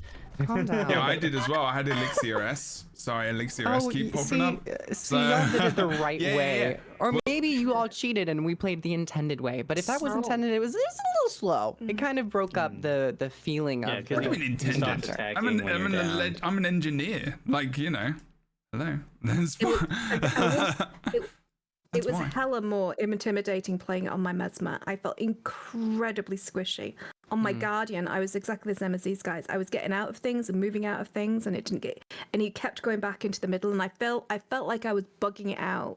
I felt like something else should be happening, and I was surviving too much, so I kind of surrendered to it in the end. But yeah, on my Mesmer, he just like a bug just squished me, like nothing. Oh, I was playing the glass cannon guardian, so That'll do it. Ooh. I got stomped. Yeah. Yeah, because it's true. Like the amount of damage you do to him doesn't really matter. No. Oh, I love Look that at shot. Oh my god. Oh, that's Well, and then this incredible. part. Sorry, I was I went ahead by accident. I was going to go to the Was that fight, a but- Suwon water wave? Yeah, so I don't there's think I loads of ever- I don't think I ever mechanics. noticed that attack. Yeah, there's loads of mechanics in the actual fight as well. That's the thing. But like, I had a elixir gun as well and stuff to survive. So it was actually a very fun kind of fight because I wasn't sure. yeah. I wasn't even sure that we were supposed to die. Like, I was just like, maybe it's just gonna get weaker. Someone's gonna help us. And then he did these line attacks and stuff, and the whole circular thing as well. I was like, what? This is ridiculous. Why is there water in this fight? Yeah. I don't think it's water. I think it's I don't even know what it is. Do you mean this beam thing that goes No, around? there was a tidal wave. Oh, okay. Maybe I missed that.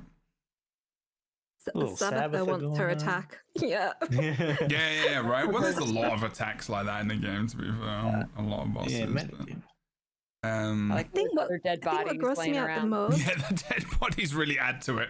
And they're like, No, it was his corpses. skin. His skin is literally like rippling with. Yeah, Oh my it's lord! incredible. I loved Well, it. that's My true, yeah. spine fell out looking at that. It was just not No, his good. chest is chesting. it's just. I got full on stopped. Like, I just couldn't move. But then I was like, oh, I've got my elixirs up and here we go. We're back. Like, no. That's a good fight. Yeah, it was this the thing with elixir gun and rifle. You've got a lot of mobility, so it's like that's why I pick it. It's a lot of fun as well. I was just like, I'm gonna play with a short bow as well because that's what I'm using in Baldur's Gate 3. Not short bow. I really like crossbow. also as soon as you come into this instance, it's the death music. It's the music that plays when you die. As soon as you load into this Sounds like already realm. Catch that. That was like the first thing I noticed. You've It's entered like, the wait, am I already unknown dead? realm with a poisonous aura. Yeah, it Your is. energy levels and movement speed will Haunting. get worse over I recognize that mostly because of PvP and dying. Is it feels really bad. Like it feels that's the worst place where it feels bad. Or raids. Okay, right. Hey, Jebro, Yeah, sure. We need to keep going. are you gonna use the relic of Voss? I don't think he Which one knows does what that that do? is. That is, after using a healing or elixir skill, your next 3 weapon strikes inflict poison. I didn't pick that one. I am gonna pick that one next though. I didn't pick that one. I've kept them because I want to keep going through before I pick like the other I think ones. that's an unlockable one. I It's think an that's one you have to expansion get one. through. I picked Oh, can't right. pick In it. PvP you can pick all of them. Yeah. So that's I would look through them then. But that I actually picked in PvP. Interestingly enough, the it's a big AOE condition damage beam from a rift, which is really huge. I can't remember which one that is, but it inflicts conditions Sirius? on enemies. Oh god, I don't know. I'd have to. Sirius's relic description reminds me of that. It might be. It was fun. It looks fun though. Either way. Sorry, I'm getting off. I really need to. I didn't push us through notice this that a you little can bit see more. his shadow in the back there. I didn't notice that before. Well, you didn't. Oh. No, That's the I first thing I didn't. noticed. Where? Sorry. The loading, The loading screen. screen. Oh, The loading loading screen. He's kind of shaded in the background. They've done that quite a few times. Oh yeah. With the concept, with the art that they've released as well. We've got little sneaky peeks and all sorts of things. There we go. There he is in the back. I'm gonna get onto that in a sec because I didn't talk about how we got out of here. I just realised. But yeah, we were meant to lose this fight, obviously, and then did eventually. There was no way I was going to survive. It was getting worse over time, and I was just like, yeah, I feel like we're supposed. And he healed as well. I was just like, damn you! I got you to like 74% or something, maybe not. But I still had my flipping. And you've got this voice in your head, which is very important, telling you to get up, telling you to move, egging you on. And then here we go. Hell breaks loose. Telling you to say his name. Sorry? Telling you to say his name. That's right. Say his name. Say his yes. name louder. Because the voice knows the name for some reason. Mm-hmm. And then we've got more of this hidey spot nonsense, but like not nonsense. It was fun because I didn't know what was going to happen. And I was like, I'm just going to hide just in case something does go wrong here. But this part is probably the most tense I've felt in Guild Wars 2, other than maybe a raid boss. It was haunting and... But you got super speed or something. Oh my gosh. Did he get you? He didn't get you. He didn't get me there. He didn't get you. He does No does wonder get me you there. He had does an get easy you. No, yeah, time. my first time through, I just kind of like skated really quickly to the end. No, But I you get gotta wait caught. for the portal to open. Yeah, he goes down there, the portal opens, and I actually, I was like, I'm gonna go for it. He's not seen me, but he looks at you and he moves towards you. That's the thing. Yeah. It's not actually a path. He goes down the middle, but if he sees you, he starts to walk towards you. So, Oh my Interesting. That's so. Then Yeah. you're done. Yeah, one shot. so I got killed. But, and then I've got a random mail, and I've got like the gift mail. I was like in the demon realm. It's just, oh no, I feel good now. Now I'm okay.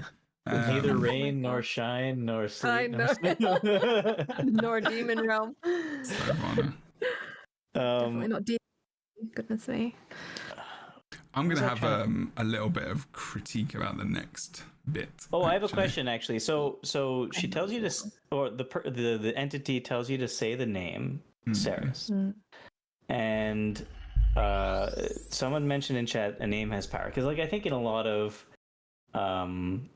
fantasy storylines or in lore, knowing the name of a demon, is powerful. It gives you power against them, basically. Right. Is that the same in Tyria? Is that? I guess so. They're trying to allude to that, but Yeah. I've never heard of that before in Tyria. I don't remember ever hearing it before. Yeah. What it reminded me of, though, was the end of season 1 when Casimir saying, Scarlet, Scarlet. Now, that's just taunting her. It doesn't yeah. have power, but it reminded me of that. Yeah. Yeah, this might be new information in terms of egging a demon on and like enraging them to maybe make them weak. I guess we wouldn't really have had any other time where we would know that information. So Yeah. Well, yeah, we're not in Kansas anymore. Maybe that's how it works in this realm, right? Maybe. Mm.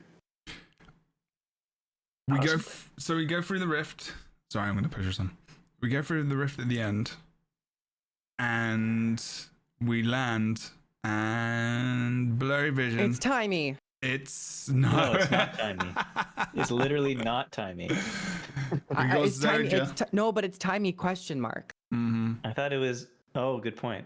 Oh no, Not timey. Yeah. Is timey? Not Timey. Yeah, the nameplates are fantastic. It is good. Yeah. Not Timey. Not timey. They've got No, she's not Timey. She's got some new kind of armor on as well. Not massively changed, but she looks pretty cool. And then the unknown Masat That's as the well. Astral Ward armor. Yeah, That's they the all use the outfit. Astral Is Ward. that the Astral Ward It's one? the Astral Scholar Oh, outfit. okay. Cool. Sorry, yeah. Awesome. And then you got the Burly Norn in the background. Gotta love it. But this Also is... the Mersat. Yeah, exactly. Giant massage. He's pretty big. Yeah, he is huge and friendly, not baddie. And in this part of the instance, we'll go through this in maybe a future story one, maybe. Depends. We still got to do the core story and Ender Dragons and all the things. And we start to go through the... Where are we? Undercroft. We are near the Beacon of Ages in That's the right. Wizards kind of... They set up this area in Skywatch Archipelago. This is the base. Right, that's right. So it's in the bottom right-hand This is corner. inside the tower. Yeah, That's this right. is inside the tower. Okay. And we're trying to escape. There's all these Kriptis here. This bit was the only part where I was like, yeah, we know they're Kriptis here. I'm good. Like, we've been going for a little bit. I think because of the pacing and where we had been just now and like continuously coming across different mobs and stuff, I got a little tiny I bit get bored that. in this area. Yeah. I get that. For me, see it. the tough thing for me was like in the first room in this Right. thing, there is a note that you can read, like like a little note. Oh. A letter. Gives you some lore. A letter gives you some lore. Then there's no other notes throughout this entire like run through this thing. But because they gave you a note in the first room, you're thinking there's going to be a lot more notes on the way. So I spent way too long looking in every room, letting people run ahead and looking at every single room trying to find more notes. Right. And I should have just been following these people. It took like 4 times longer than it should have because I was just looking for notes the entire time. That's exactly what I did as well. God damn it. Going for the, are they changing the way that goes? They get a bit more. So this is I actually like that because there's more of a focus on what's going on. And this is the part that I don't like. What, Zoja getting is the part that- thingy out? Oh, the Obscure. Yeah, this is the part that I thought was the weakest part of the story in the opening gambit. Is it because of the it's an hand? important Is it because of thing? the hand? But they look like they've No, changed the no, animation. story. No. No. It's I know, I'm Is it just- such an important I'm object? just And it's just like, joking. here you go. It's a joke. The that animation is 100%. Yeah. What I was hoping was that that we would awaken the obscure. That we would.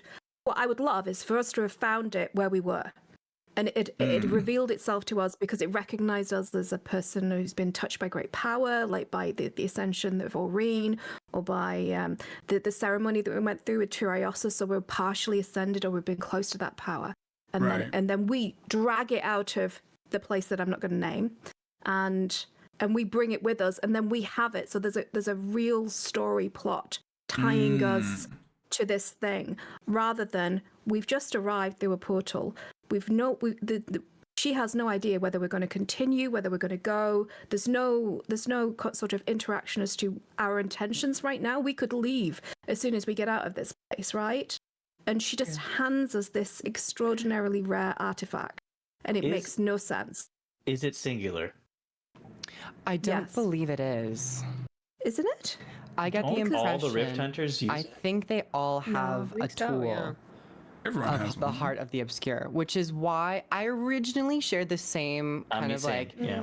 it feels weird, but the Yeah. more I played and kind of, it seems that the Rift Hunters established this and that they don't know what it really is, but that it just shows them where the rifts are. So that can leads me open to and believe close that there them. are multiple of these Oh hearts. yeah, there must be. Although I don't. I'm not sure. I don't know if That's there what is, I got. because when you talk to Ryan in the first island, But there have to be many of them because if otherwise, why would you be called Rift Hunters? They would just be going to them and And I don't think looking. They wouldn't Zoja even would be have going to had them. it. And I don't Yeah. think So- Zoja would have been the one to have given it to us yeah. if there were not multiple. I think of it's them. just She like has a one bot. too, right? Doesn't Zoja have one No. too? Yeah, I saw it more as like a tool. Mm. Rather So than... she says it's that, a like, one-off, it was created by someone. She names the person who created it, I think, in this passage. When you're going through a different part of the story, another character actually exclaims that, oh, you can close these rifts. Stand here, do this. It's in another area, the next area that we go to. Right. I can't spoil the name, but it's the next big zone. And they're exclaiming. So that's why there's a disconnect. I don't know whether there's something special. I've never seen anybody else using a Heart of the Obscure. So I think that the Rift Hunters are specially trained. Maybe they've gone through some sort of, because they talk about things that I can't talk about so that they can do things. Honestly, if I'm wrong, I would love for the people to tell me in the chat. That's interesting though, because you said, she says it's Heart of the Obscure. I found it stuffed in a blah blah blah blah. So they already look like it looks like it's just one they found though, and maybe they didn't have one on them. I don't know, or maybe that's the only one that they found. It's it's obscure. It is like everything. Or everything it could be like you are first introduced to a pencil and you think that this is the only pencil in the world, but that there are actually multiple creators of pencils, and you have that formula of how to create the obscure, and then they just make more of them. So this also brings us to the question of what is a wizard. And I'm sorry, it does. Does it? Does it? It does. Really? It does. Okay. Because it does get kind of answered in this. Okay. And I feel like it's possible that the Heart of the Obscure is indeed a wizard. Singular. Is indeed singular. It is an item that lets us do these things. It is a one and done thing. So just giving it to us doesn't make that much sense that easily, but it's possible that the wizards who live there and the Rift Hunters that live there have sort of a wizard power that they all share, which is being able to tap into the Tyrian magics in a different way than most other people can, and be able to find the rifts through that connection rather than having to use the Heart of the Obscure. Why would she gave us the Heart of the Obscure because she doesn't need it anymore. That would make sense. That would make sense. I don't. But so she's in the no. I don't know. Are you talking about? No. About this is very tricky. Yeah, Harry this is very tricky. I love the Dresden. Oh my god, are you talking about things in the Dresden future Files. that are spoilers? Booch, you suck at this. No, he's not. No, he's not. But my question, in order for me to question him, I understand what you're Don't saying. I know what you're about going to it. get at. I know what you're going to get at, but I think that she has some sort of connection already. Okay, well, we'll leave it. That's not a spoiler, but we'll leave it at that. Either way, Okay. it's okay. Then we get into the first map.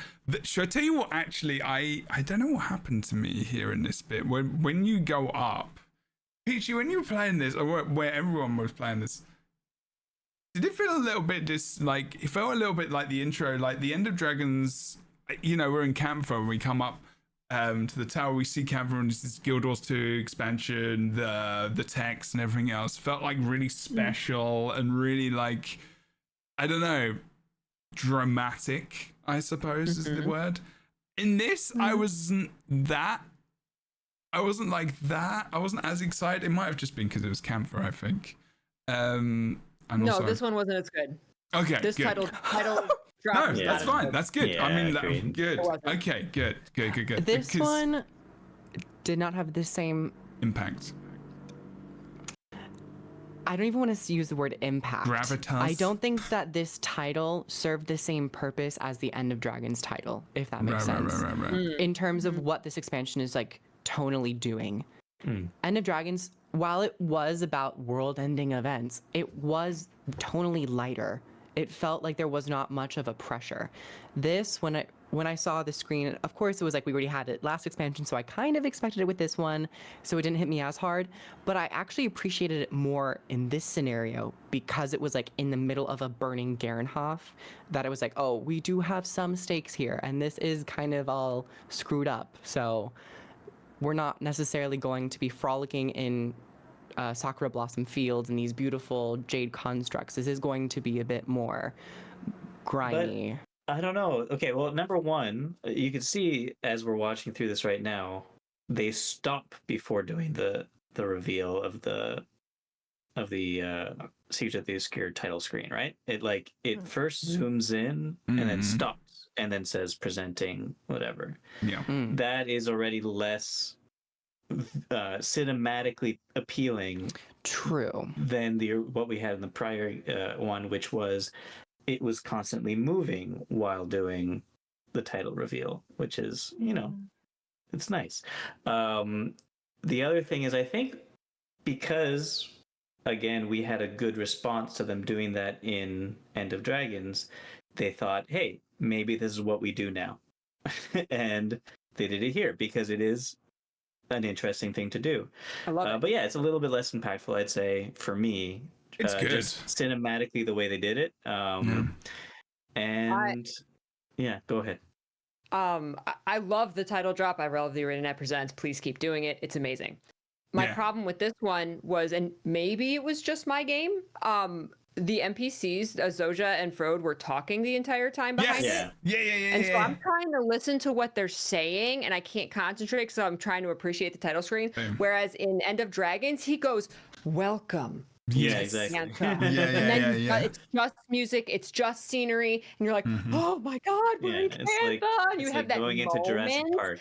They're talking in the background, and I understand that it's like things are on fire, the Kriptis are coming, so there's this chaos, and if someone said welcome to totally, that would have been interesting. Welcome to Destroy welcome to Archipelago. fire. Right. So like, welcome to let me reveal our secrets. Yeah, right. But like I feel like especially with the NPCs talking in the background, I didn't get a moment to really appreciate, this is Secrets of the Obscure. This is the new expansion. I was like, wait, what are they saying? Hold on. I wanted to like pause one of the two things and appreciate them for themselves. I agree. You know, Yeah. Okay, so hear me out. Instead of putting it there, when we get sucked into the void right in the start, Agreed. it sweeps through in front of the glass window. Welcome to the Secrets of the Obscure. And you see the guy, I was and then it literally. That would have been say, good. and then I it was gonna say sucks that. back to us, and like we're like, oh baby, we're up creek without a paddle now. Well, I was Amazing. gonna say And when he comes Yeah. in the first time, then it's Ooh, like yeah. welcome to like when he jumps through. You know When he- what? after he Now downs that any you of those. mention it, That would've in been End cool. of Dragons, instead of doing it when you see the beautiful expanse of Xingye Island, they should have done the title splash when we were in the jail with Gorik and he was doing his monologue. That would have been the same energy as this. That's what Probably. this one felt like. Yeah. It I was, do appreciate yeah. where this was. I think the panning and the camera work could have been better. And maybe if it was over, say, the actual rift of the eye, just so we have a bit more iconography of the expansion. Because while it No does, pun intended. it does, very true. It does showcase the chaos, but Well, this is an Garenhoff instance is a little as well. like, what?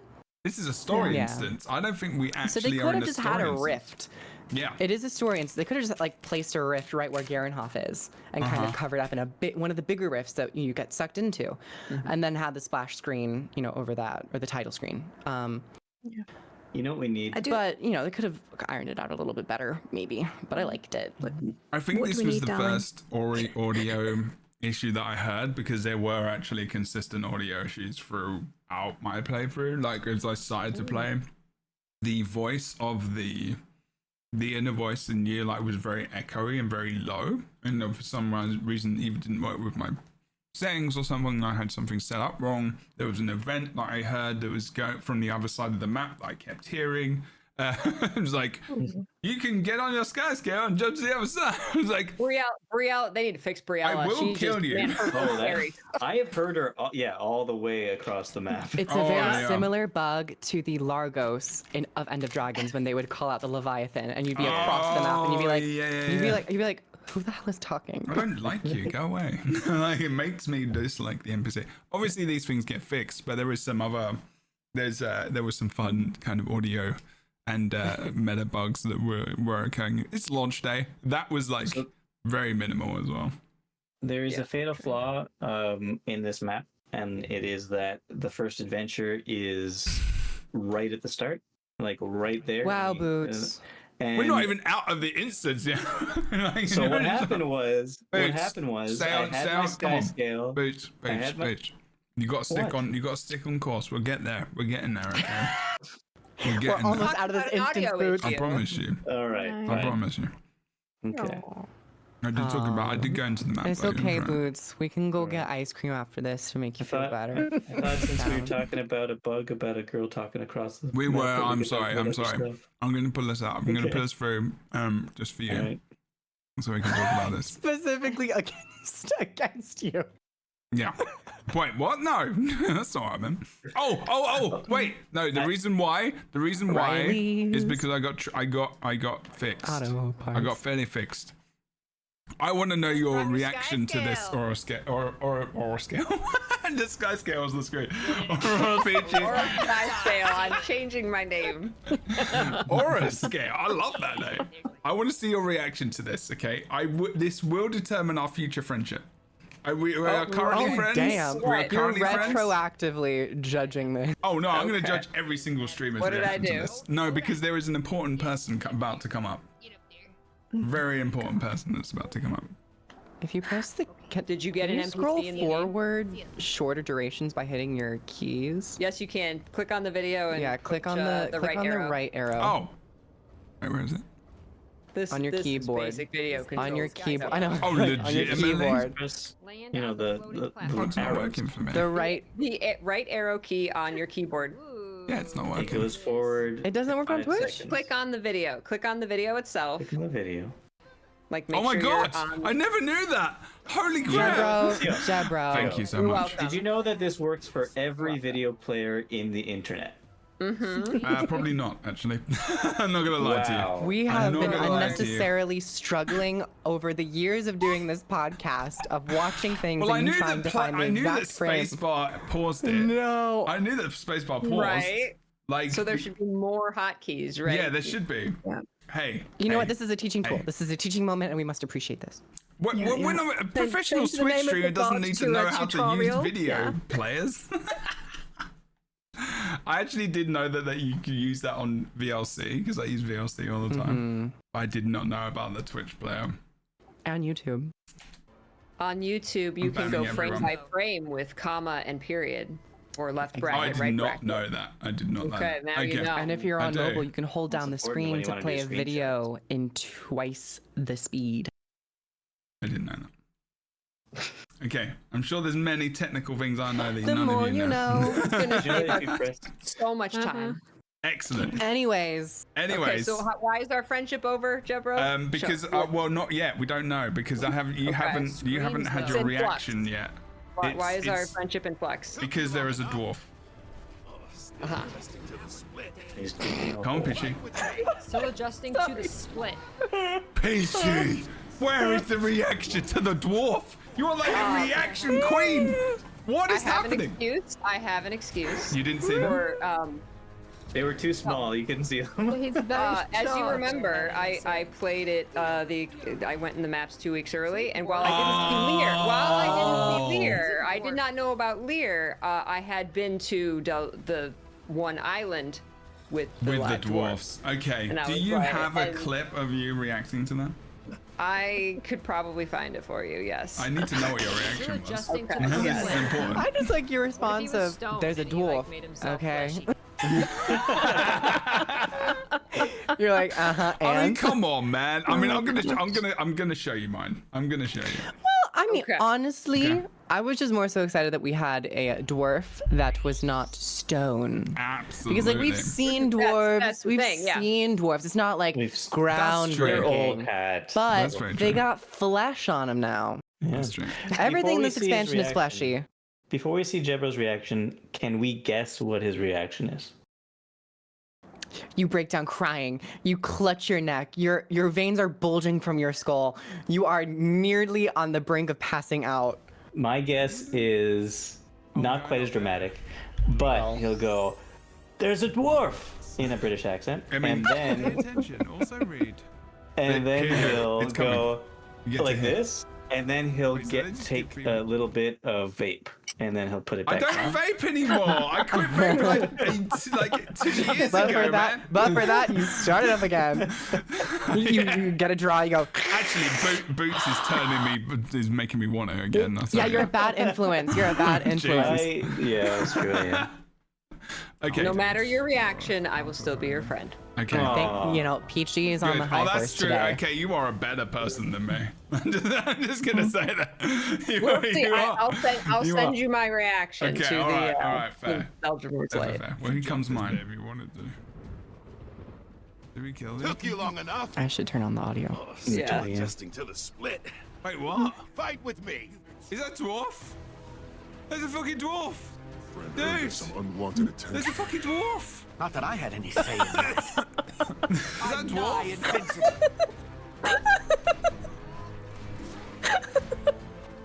Is that an actual dwarf that isn't a? Lacking endurance. Looks to chat.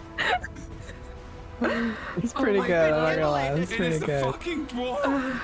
I don't know why that was so hard to believe. Why was it so hard to Peachy believe? is the queen of reactions. I'm gonna crown myself king. Because like, Wow, for I'm that crowning one. myself. Have No, it. no, You no, can no, have it. no. That's My fine. reactions, like for that reaction only, it's very good. Yeah. Like chat will agree. So with I me. was That is right. very I good. was right that you said it's a dwarf. Oh my You god, are. it's a dwarf. But I did not anticipate you saying it 16 times. Yeah, no, Yeah. I had to make sure in my head. And I Why was keep that so talking hard to about it. believe? Because dwarfs are like, they're not treated very well by arena. Like they put them in the worst content in the game sometimes, and I'm just like, when will the dwarf get an awesome thing? Sorry, I In didn't Guild mean to Wars say that. 1, did you play? Yeah, the dwarfs. I believe, yeah, Yeah. but like here, I knew they weren't like hanging out Right, and there's around, a and I played reason. Guild Wars too. There's a Keep that. massive sacrifice. Recognize their sacrifice, okay? I mean, I know, but I want to play them. Yeah, I you care seem about their really damn self-interested, Jebro. You're not being really empathetic. That's true. Wow. But you know what? I'm empathetic on a daily basis, and I run out. But the thing is, Ooh. what is this Ooh. champion incarnation of Ooh. Jebro? Sorry, Okay. I interrupted. I shouldn't do that. That's Boots' job. No, you can tell me if something comes up. I do it. Go. No, I just want to say I Well, also before you go, I just want to. Oh my god. Oh my no. god. Okay, but the Kriptis, the particular Kriptis that we're fighting, this incarnation of judgment. I don't know if that's the name. I can't really read the Yeah, text on champion screen. incarnation But- of Judgment. Yeah. Oh, I'm smart. I just want to say You I can read, love that's this for sure. enemy. I love this enemy so much because it's a pull, but not a CC pull, and so many enemies push you out. It was really annoying, and I loved it. So Kruf is Make- really getting like excited Make- about the mob, and I'm like looking Yes. at the dwarf. Like we just got Make different more priorities. annoying NPCs and enemy Now- characters. Do you not think that in this particular situation it would be more annoying if it was a push? Because Oh, you're it would on be an island. hella annoying. It would Yeah. be. But like when you're out doing events, suddenly getting just like slowly moved back, you're just like, what's going on? I love it. It's really cool. Disorienting. Yeah. Oh, thank you as well. Yeah, read a clip down the day. Thank you for another one. He's a dwarf. Yes. It was You know what it reminds me of? Jurassic Park. That it's a dinosaur. That kind of. Oh yeah. Deborah, that's would you like true. to know my reaction to it? Yeah, I wish it I don't was have a clip of recorded. it. I Okay, didn't go have a on. clip Tell of me it, what sorry. yours was. It was probably enough. Reenactment. It was- Please. Okay, you come in. Wait, I'll set the scene for you. Okay. You're alright. you're in your sky scale. You're coming up to the platform one by one by one. You get up to the platform, and then you see a dwarf. Cool. It's a dwarf. You are Jebro's gonna like actually this. not coming back on the show. You are banned forever. No, Or he fired. thought of you. He thought of you. Oh, did you? Jebro's gonna. I literally thought to myself, Aw. Jebro's gonna like this. Well, that's Honestly, nice. your name yeah. did pass Okay. my mind when I saw Lear. I was like, Okay, good. oh, I saw Lear, I said, Jebro, and that was it. I mean, that's enough. That's enough for me. I'll take it. I'll take it. Actually, Yeah. I did record all of this, so you'll find out my reaction sometime soon. Oh, okay, cool, good. Hopefully sooner than later. I will require it before the next show. So, Let me go We've re-record all real been fast. conditioned by your dwarf obsession. So as soon as we saw a dwarf, we're like, oh my god, he's gonna love this expansion no matter what anything else happens. well, the map, The dwarf here. the region for the dwarfs as well. I was like, oh Yeah. damn, here we go, we're good. Okay, I'm gonna keep going past this. Sorry for the dwarf obsession.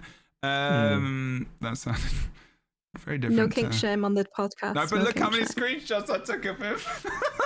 I like keep going on to it. I'm like, oh, it's so good. I mean, at this point, we're only like 24 hours away from them dropping a dwarf playable race. Let's be hope real. so. To be fair, he does look really good. His voice actor Yeah. is also awesome. He is literally like retweeting and liking loads of Guild Wars 2 peeps tweets about his character. I absolutely love it. His voice, his quality. Thanks, Origin. Thank you, Origin. Oh, Welcome Origin. on by, Hello. Raiders. How y'all doing? Thank Welcome, you. welcome. Welcome, Hello, everyone. Rook. You were told to come over and spam Soto in the chat, maybe? Just a tiny Soto? bit. Soto? There is no giveaway for that. By the way. Soto. Oh, I There's can no do a giveaway. I got some gems I can give No, away. Boots. so Don't, too? no. Soto, Soto. So I hope your too, stream was great. Brutus. Origin PC, thank you very much for rating us. So We too, are Brutus. this is the Lightbringers podcast for Guild Wars 2. We chat about Guild Wars 2 on a weekly basis. Thank you very much for bringing people over. I would probably guess that maybe Rookery had suggested to raid us, so we do appreciate your face very much, my friend, as well, who's a regular member on this podcast as well. We were just talking about dwarfs, so also Rook, gonna need your reaction on that before the next show, depending. It's gonna be the basis of whether or not you return as well. Grant Herald as well. We can't see your face, so I expect many audio cues. Rook has her reaction in chat. It was this. That was my reaction Wait, really? all the way through. As soon as I saw the dwarf, Wait, what? yeah, absolutely. I was It's just, not- yeah, You I were? That other I face? morphed into a cartoon character and my face just popped. Yeah. That's what happened. what Obi was. Okay, all right. Well, we're gonna find this out. Let's actually wait. I'll do it at the end because we need to keep going. We need to keep going. Rook, I- Rook We've got no passes. time. We've gone for 2 hours. Yeah, let's keep it rolling. But Rook my passes. God. She's good. She's secured. Let's keep it rolling. We've okay.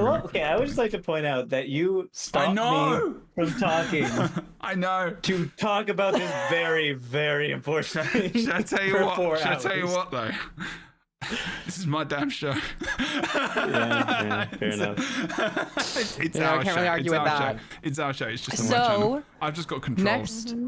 Next, I just want to put a little spotlight on The dwarf. my boy. Oh, right, no, sorry. my boy Maban. He's also everyone's boy. That's how I true. phonetically remember his name. I always got to go Maban, my boy. There's a lot of names in this expansion, but Maban as a Mersat is a very particularly interesting character, and one that I have grown to really, really enjoy. And I'm super happy that they did introduce another Mersat. Because last time we saw Mersat was in season 3, and they were kind of bad guys, and they were a little sketchy. I mean, it was a lot. It was a lot, but having one on our side is really nice. Yeah. There's a couple of I don't know where they are in the story, but there's a couple of lines about Maban that open up some really interesting doors about Mersat in general and the nature of everything in the world of Tyria. That I guess we'll talk about in the next podcast. Yeah. Yeah. Let's just say he's an incredibly charismatic character. Very immediately I warmed to him immediately. Just how his voice actor he filled that character with life, and I adored my interactions with him. Oh yeah. Evolved, learned. Their influence and power grew. I'm just playing a tiny bit of it because you're right, Felix. Their leader, Epoch. He's very slow, methodical, and very I can't think of the word. Kroof, save me. Oh, Hot. Okay. Probably not the word you're thinking of. Damn it. Kroof, we talked about this. I mean, I get it. I totally get it because I feel the same way about the dwarf. Okay, I do. He's got I'm just- gravitas. I fine. will say he's actually kind of cute. His face kind of reminds me of a cat because it's kind of just like small Oh little yeah, spikies. that's true. Centuries ago, Epoch wanted to join our Maybe that's why we're all kind of warmed up. confirmed. Yeah. Yeah, Maban, my boy, he's so cute. Mm-hmm. And he hides his wings because Mersat usually have wings. But tend to be Yeah. solitary creatures. Okay. But Epoch I think the wings that Mersat unfurl are like a defense mechanism to scare people off. I think it's, when they're threatened, they got the wings. I think you're thinking about Star Trek, but that's fine. Carry I on. mean, you can think about Star Trek. Star Trek is good. Yeah. Saru on Star Trek. Yes. Anyway, sorry. I am a big nerd. Forgive me. Never.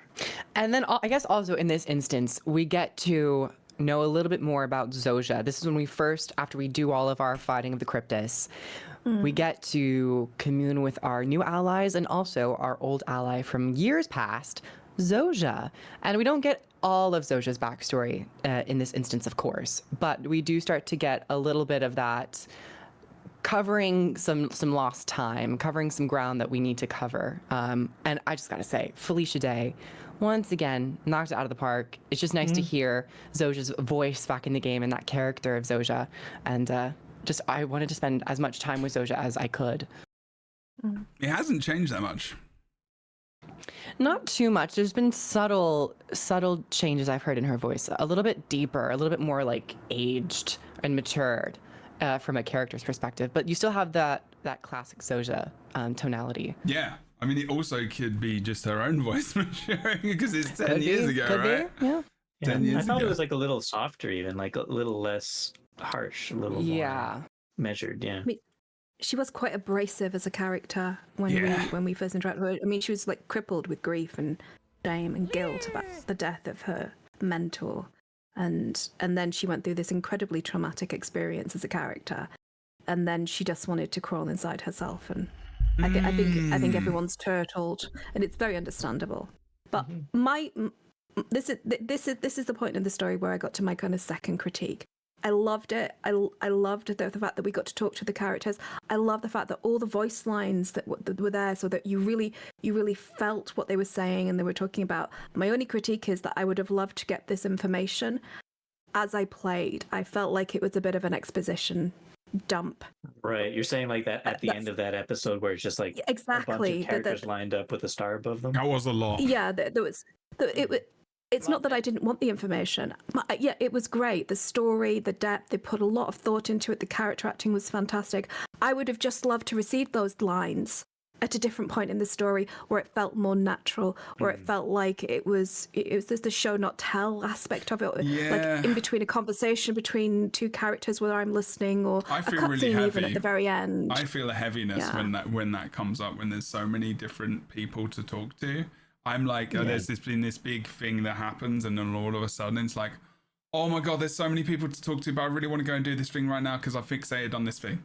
And like, it's just like, whoa, there's all this stuff I really want to play and listen. And it's good, but there is a heaviness to that. I feel my heart sinks a bit, if I'm honest. And then that sounds more dramatic. It is technically optional, but it is, but I have to do it. For all of us, it's not optional. We gotta so know like, everything. I feel like Cry Herald is talking about something very specific which is actually also very specific with ADHD folks as well. I know I'm rattling really going hard on this today for some reason, but I'm a lot more alert to it now because of my work.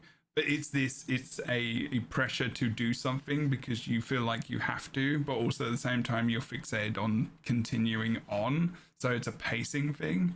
So it's like you're fixated on one thing, but there's a guilt of not completing the thing, which is a lot at the same time. But also, I think it's everyone can feel also that as just well. in service of the story. Having smart pacing. And right after this, there is a moment where you go into, when you get out of this, you go to Skywatch Archipelago, and you'll go to the kind of command center in this region.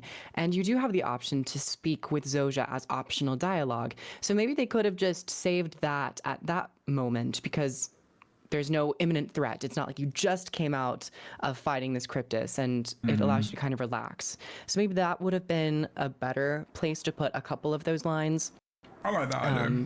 But solid idea. It's still fairly close together where I didn't find it to be too jarring, but now that you mention it, it could have maybe been spread out a little bit better. They do this quite consistently. Do you have the dialogue with Zoja at this platform? Because I feel like it's even possible that the dialogue is something along the lines of, we'll talk, but we'll talk later because there's a lot to talk about. I mean, I can play. What I was going to do is I'm going to quickly analyze Rook's reaction to the dwarf because I need to see. Oh my god. I will say, as this is happening, she's happy.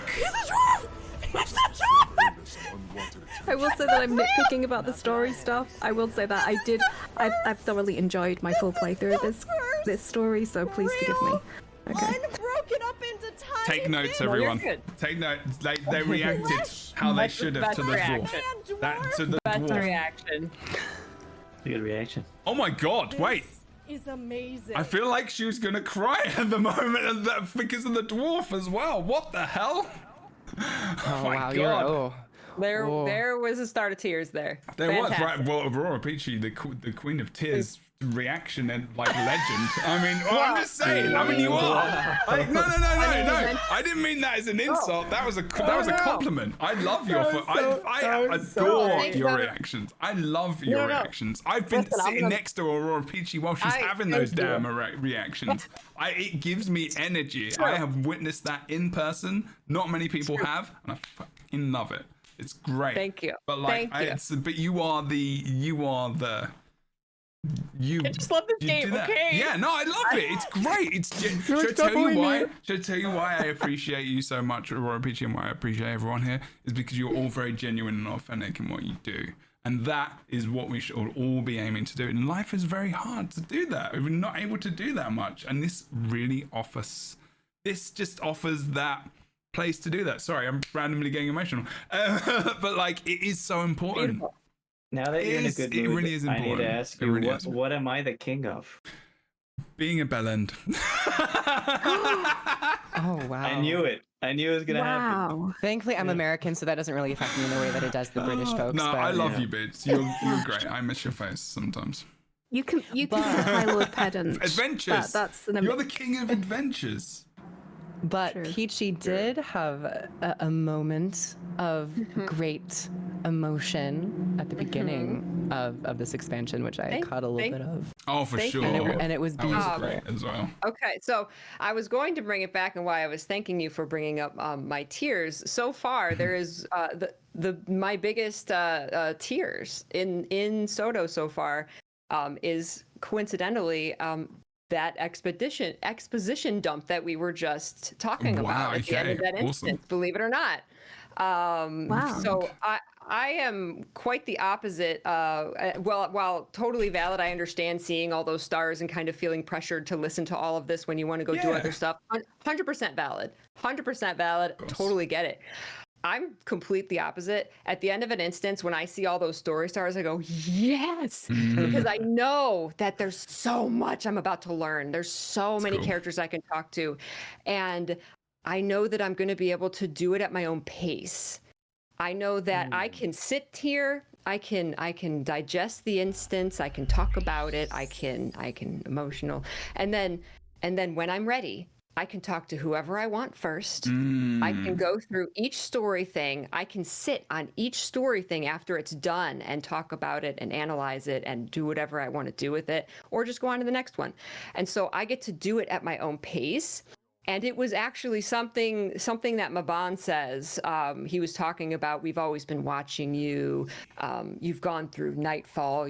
We've watched you go through Balthazar. We've watched you go through ending the Dragon Cycle. And something about him telling me about all of these adventures that I've been on all the way back to Guild Wars 1. I lost it.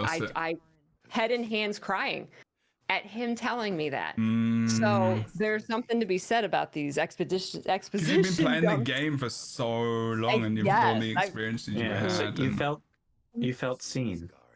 Yes. So that I don't know. I didn't expect that to get me, but it did. Really good explanation. So I'm actually disappointed at the end of an instance when I don't see a bunch of story stars. See, I just want to throw that out there. At least one or two. I love that juxtaposition. That is so wonderful that you have this completely different. That's amazing. That's amazing. That's being a flippin' human being. That's good. I teared up a bit when I got called the King of Bellends. I felt seen. This is how I'm here. Have I missed Right, I'm letting it go for now. You're getting your screenshots and you're looking. I'm like, yeah. Oh, are you looking You for my stopped. tears? I'm yeah. You're looking for my tears. Defeated demons because they are the only thing that can kill them. Do you know? Is it? Have I gone Use your past? arrow keys. Oh It's god damn! Maban. Yes, use the keys. Was it at the beginning? I missed it. Maybe I went past it. Well, I have the Or UI. do you- Use the keys, Luke. Do you You can go do back? it. Do you go? Well, wait a minute. Actually, I think when last it's during Maban's. you're Gosh, looking that at sky looks Maban. beautiful. Well, I'm talking. It's something. It's from something he says. My bond So- boy. Oh, you saw it. You saw it to Zoja. I do a lot of looking around at the map. So See, this is where the mouse comes in handy. Okay, I'm just saying, people. Because it's fair for all. The Guild Wars 2DX Racer chair, which I have not built yet. I don't really need to. Is it comfy? It is pretty comfy. it's nice. It's It's nice. nice. I like it. But I think this was a really strong first instance, especially with how it connects from Gindarn Fields to the Demon Realm to then to Skywatch Archipelago. It was very seamless, and it kept the action going. And I thought it was only the first chapter, and it pretty much was all just the first chapter. So I really enjoyed it. Nice. Okay, we're getting to this. Let's watch this for a second. I'm up for some wholesomeness. Let's do it. Watch this for a minute. Are you? If Peachy doesn't mind. Yes. Oh no, go for it. You're good? The Okay. biggest shock Skip to my tears. We have to skip to your tears? The Astral Ward? Or just skip forward. I don't know where it is. Okay. Oh my god. No. You'll see like me double over, so it'll be very She's obvious. just like, I need to write down the timestamp. Okay. Yeah, what's the time? Okay, I haven't in, started like, editing yet, half so an hour. What is their choice that they fortunately were tower? We're getting there. Fire has We it did was like the Twilight second or Tower. third one. He talks about Nightfall. feel anything else. Your face is starting to go. Oh yeah, there we go. There we go. Wait. Has begun to restabilize. Here we go. the system. I can Yep, feel yep. her at work now. But until we mend the spire and our beacons, we are blood in water. Not only to the Kriptis, but anything else that may be looking.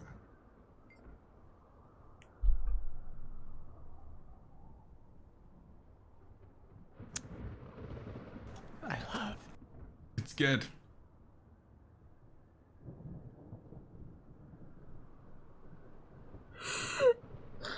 Wow. You had Maban talking about lore making me cry.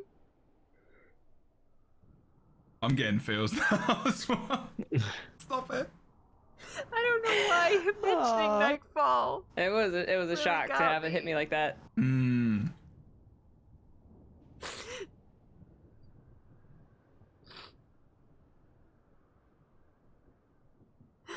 There's certain points in this game where it It's feels like that way, me right? with this Like, game from Guild Wars 1. definitely And, at the end of like, End of Dragons all for of me this- too, when talking to Like- Suwan. Like I said Ooh. earlier, yeah. like And the then- That got concept of me. them always I was like, I having got choked up. been I got pretty here, choked up.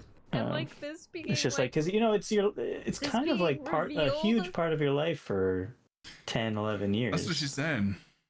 Yeah. Yeah, she's like, but the thing is, if you think about how life goes, like for all of us, like we need stability as human beings somewhere. Something needs to be constant, whether or not that's friendship or connection or whatever.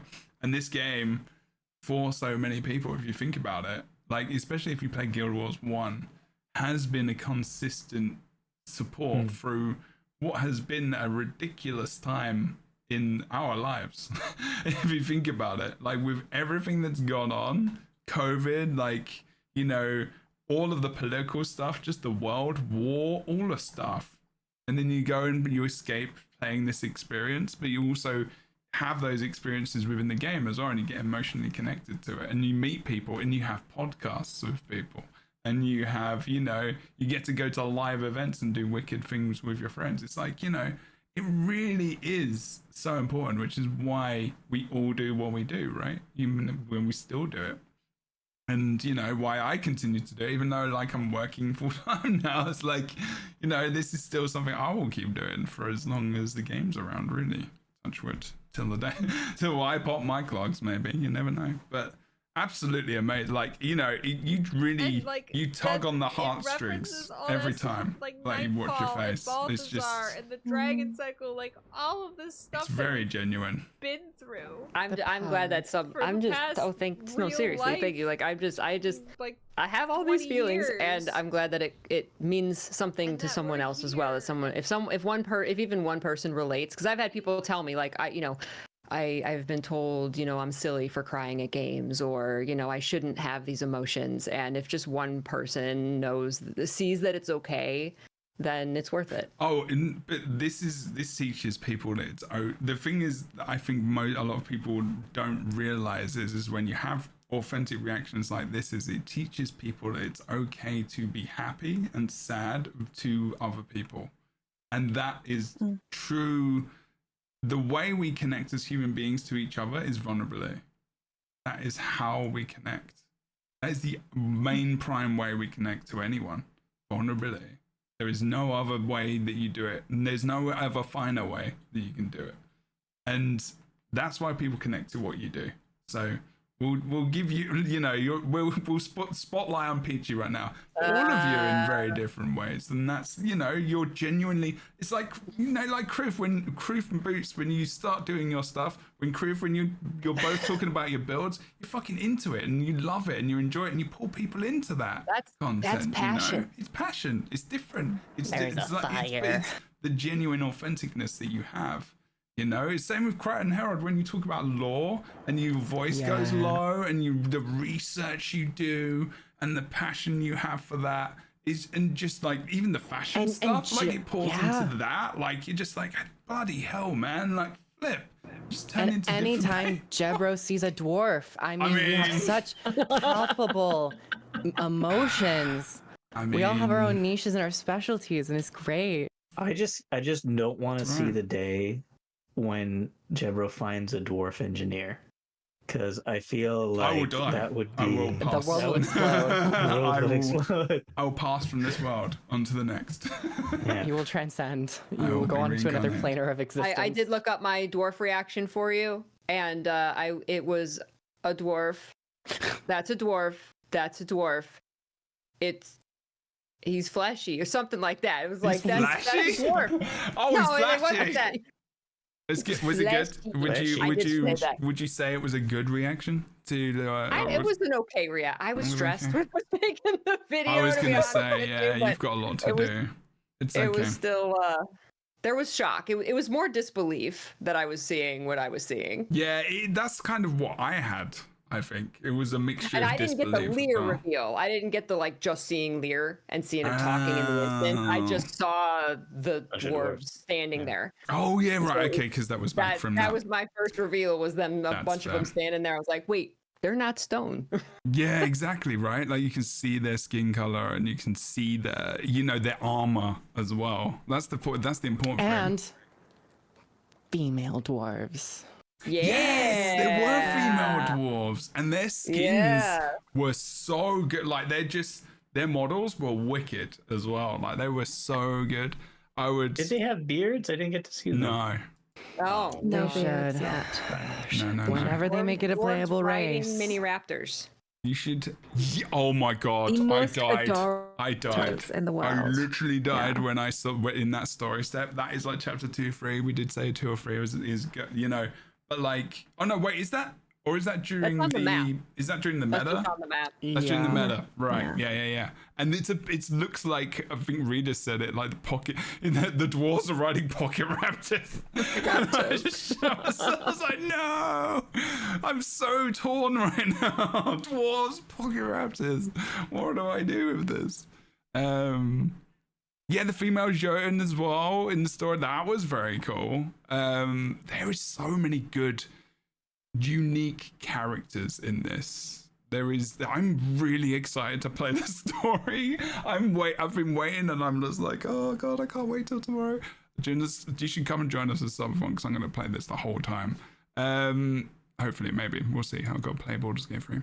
because I need to get my dwarf, my dwarf things. Yeah, and then Raw RPG has a break because it probably needed that time. Wow. Okay, I think what I'm going to do is I'm going to stop the podcast there because we've gone over and I've barely touched anything of what I wanted to talk today, and it is probably my fault because I'm supposed to be the one that moves us through this, and I've literally just been talking about dwarfs. But I think also it is a good, it is a good first episode to really give you an idea of what the Lightbringers is. Like if you're listening or watching this anywhere, that we love the fuck out of this game. I don't care about swearing anymore.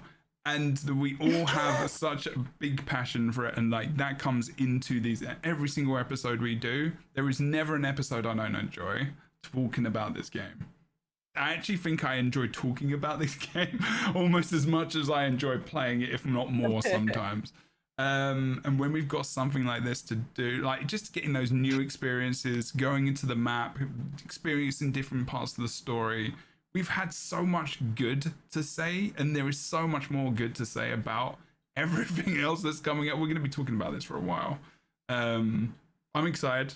Is there anything else kind of people want to say before we kind of go into our banter and leaving, doing the outros and stuff? Like, I know there's a lot we didn't get to talk about and we will talk about, but we've got time. Grief's thinking. Boots is drinking. What was that audio bug that you were going to talk about, Boots? Oh, yeah. What? No audio bug. Oh, apparently it's no longer a thing. That was very generous, crew. That was generous. You know, I try to hear people bones every once in a while. Thank you very much. It's something I really wanted to talk about, and I feels like we're going to have an entire show on, is just each map and the idea of the kind of Marvel what ifs of each of the different sections. That's what came up in my head because I love those animated shorts that they do for Marvel, the what ifs. Like, you know, what if they were brilliant? Yeah, like Captain America was Captain Carter or whoever and was British. And Captain Canada. Yeah, Captain Britain. Yeah, and like all these different things, it was just like so cool, and especially we mixing with the dwarves and you're mixing Kainang. Like Kainang, I've got this very like Terminator vibe from it. I was like, oh wow, there's like machines have taken over. What's going on? It was just rad. Like I need to go and play now. Maybe I'll play for a little bit. I love how dark the story is actually at this point because you find out very early on that these fractals have been made by the wizards. So and there are the people who inhabit them are living, breathing, sentient entities. They're people. So they're literally doing like human experimentation. And I don't understand why, because they have this strict non-interference policy. Like it's like the Star Trekian version of not interfering with anything that happens on Tyria, the prime directive. And yet they're doing all these different experiments to see what would have happened. What would have happened if Balthazar had taken over? What would have happened if the robots go full Terminator and just murder everybody? Please go to the execution center directly there. But Mr. Bots is still on our side. Well, that's fortunate. That makes it all better. But what I don't understand is, narratively, if they have all these mad experiments and they're trying to see all the different scenarios, there's talk in this first episode about Logan becoming a dictator, which is amazing. I want to see that, right? But what is the moral underpinning doing all these different takes and torturing these people? Let's not be, that literally, when they can't share the information, where they can't have any effect. Why are they doing this? Have an effect. They say that they have saved us from things that could have wiped out Tyria. They're doing it for the greater good. If you read some of the journal entries, there's literally fractals that they can't talk about and have redacted the names because what is inside was so catastrophic that it has to be stricken from history, and they protected us from it.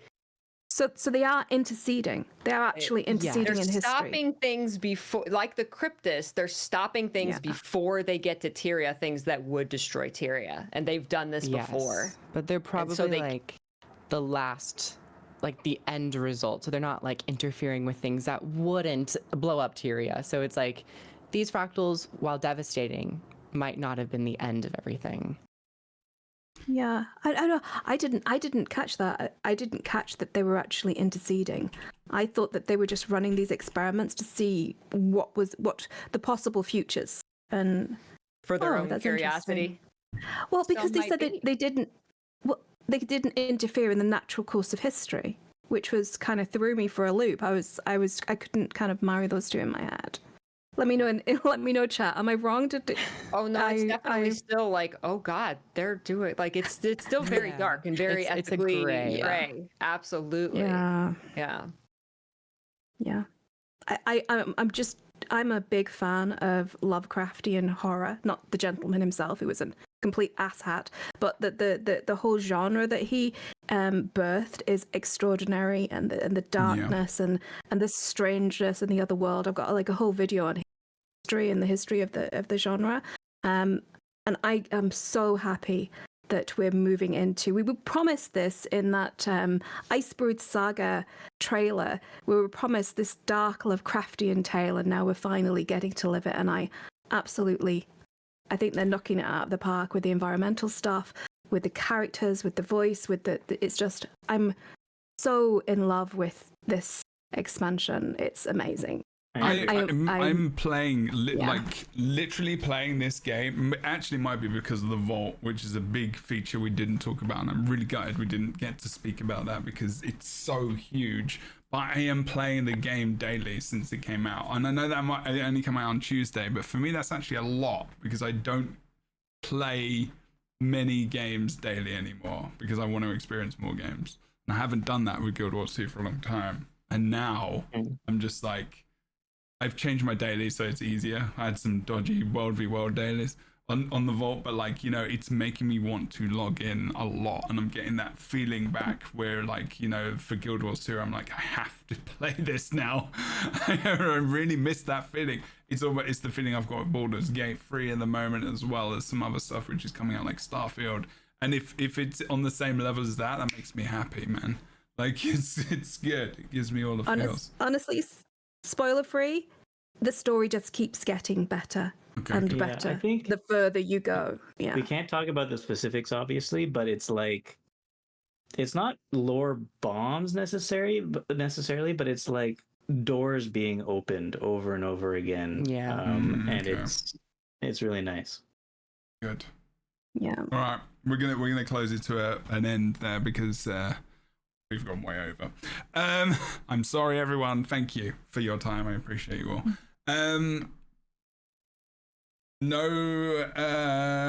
We don't need to debate Lovecraft. He was an awful human being. Unfortunately, he created some wonderful stuff that many people love. We're finding out this week that there are a lot of people who are just complete arseholes. Anyway, I'm not going to end on that note because wicked expansion. Let's go play it. Let's go now. But first of all, we're going to do a little bit of an outro for ourselves. Aurora Peachy, tell us again where everyone can find your stuff. What's coming up soon for you? Is there anything else? You're playing some more... I was going to say Star Wars. What? Some more Secrets of the Obscure. It's the SWOTOR thing. I mean, it's kind of in my head. But tell us where people can find you as well. You can find me at twitch.tv/Aurora Peachy, and same name on YouTube, Twitter, Twitch, all the places. I've been playing Guild Wars 2 forever, been making content since season 1. So as you saw, I have emotions. I have many emotions about this game and a lot of other games that I play. So if you want lots of emotions, just go to my YouTube channel. There's lots of emotions. Yes, please go and follow. Games and fictional characters. I'm very passionate about fictional characters. I mean, you can just look behind you and see how much you enjoy just collecting. I spend a lot of money on fictional characters. Amazing. Awesome. Yes, please go and check out Aurora Peachy. I've known Aurora Peachy for a long time now as well, and we've done a lot of fun stuff together as well. Please follow everyone in chat. Boots, tell us what you do, where you do it. Hi, I'm Boots. You can find me on World of Enders. This is Poutine. We make videos together, and basically I do the talking and the controlling of the character, but he licks my mouse hand while I'm trying to play, so everything gets messed up. And yeah, that's about it. Awesome. You're the king, Boots. The king. Oh. We'll decide later. We'll decide later. But adventures. Sure. With dog licking hand. Proof. Awesome to see you again, my friend. Thank you very much for your time today. Please make sure you go and follow Proof, as well as Boots. Obviously, make sure you follow Boots. Boots adventuring across Tyria and the world. All the things. Proof, tell us what you do, where you do it. Hi. Oh, God. I sometimes make videos over on YouTube that you can go and watch if you want to. And if you don't, I understand.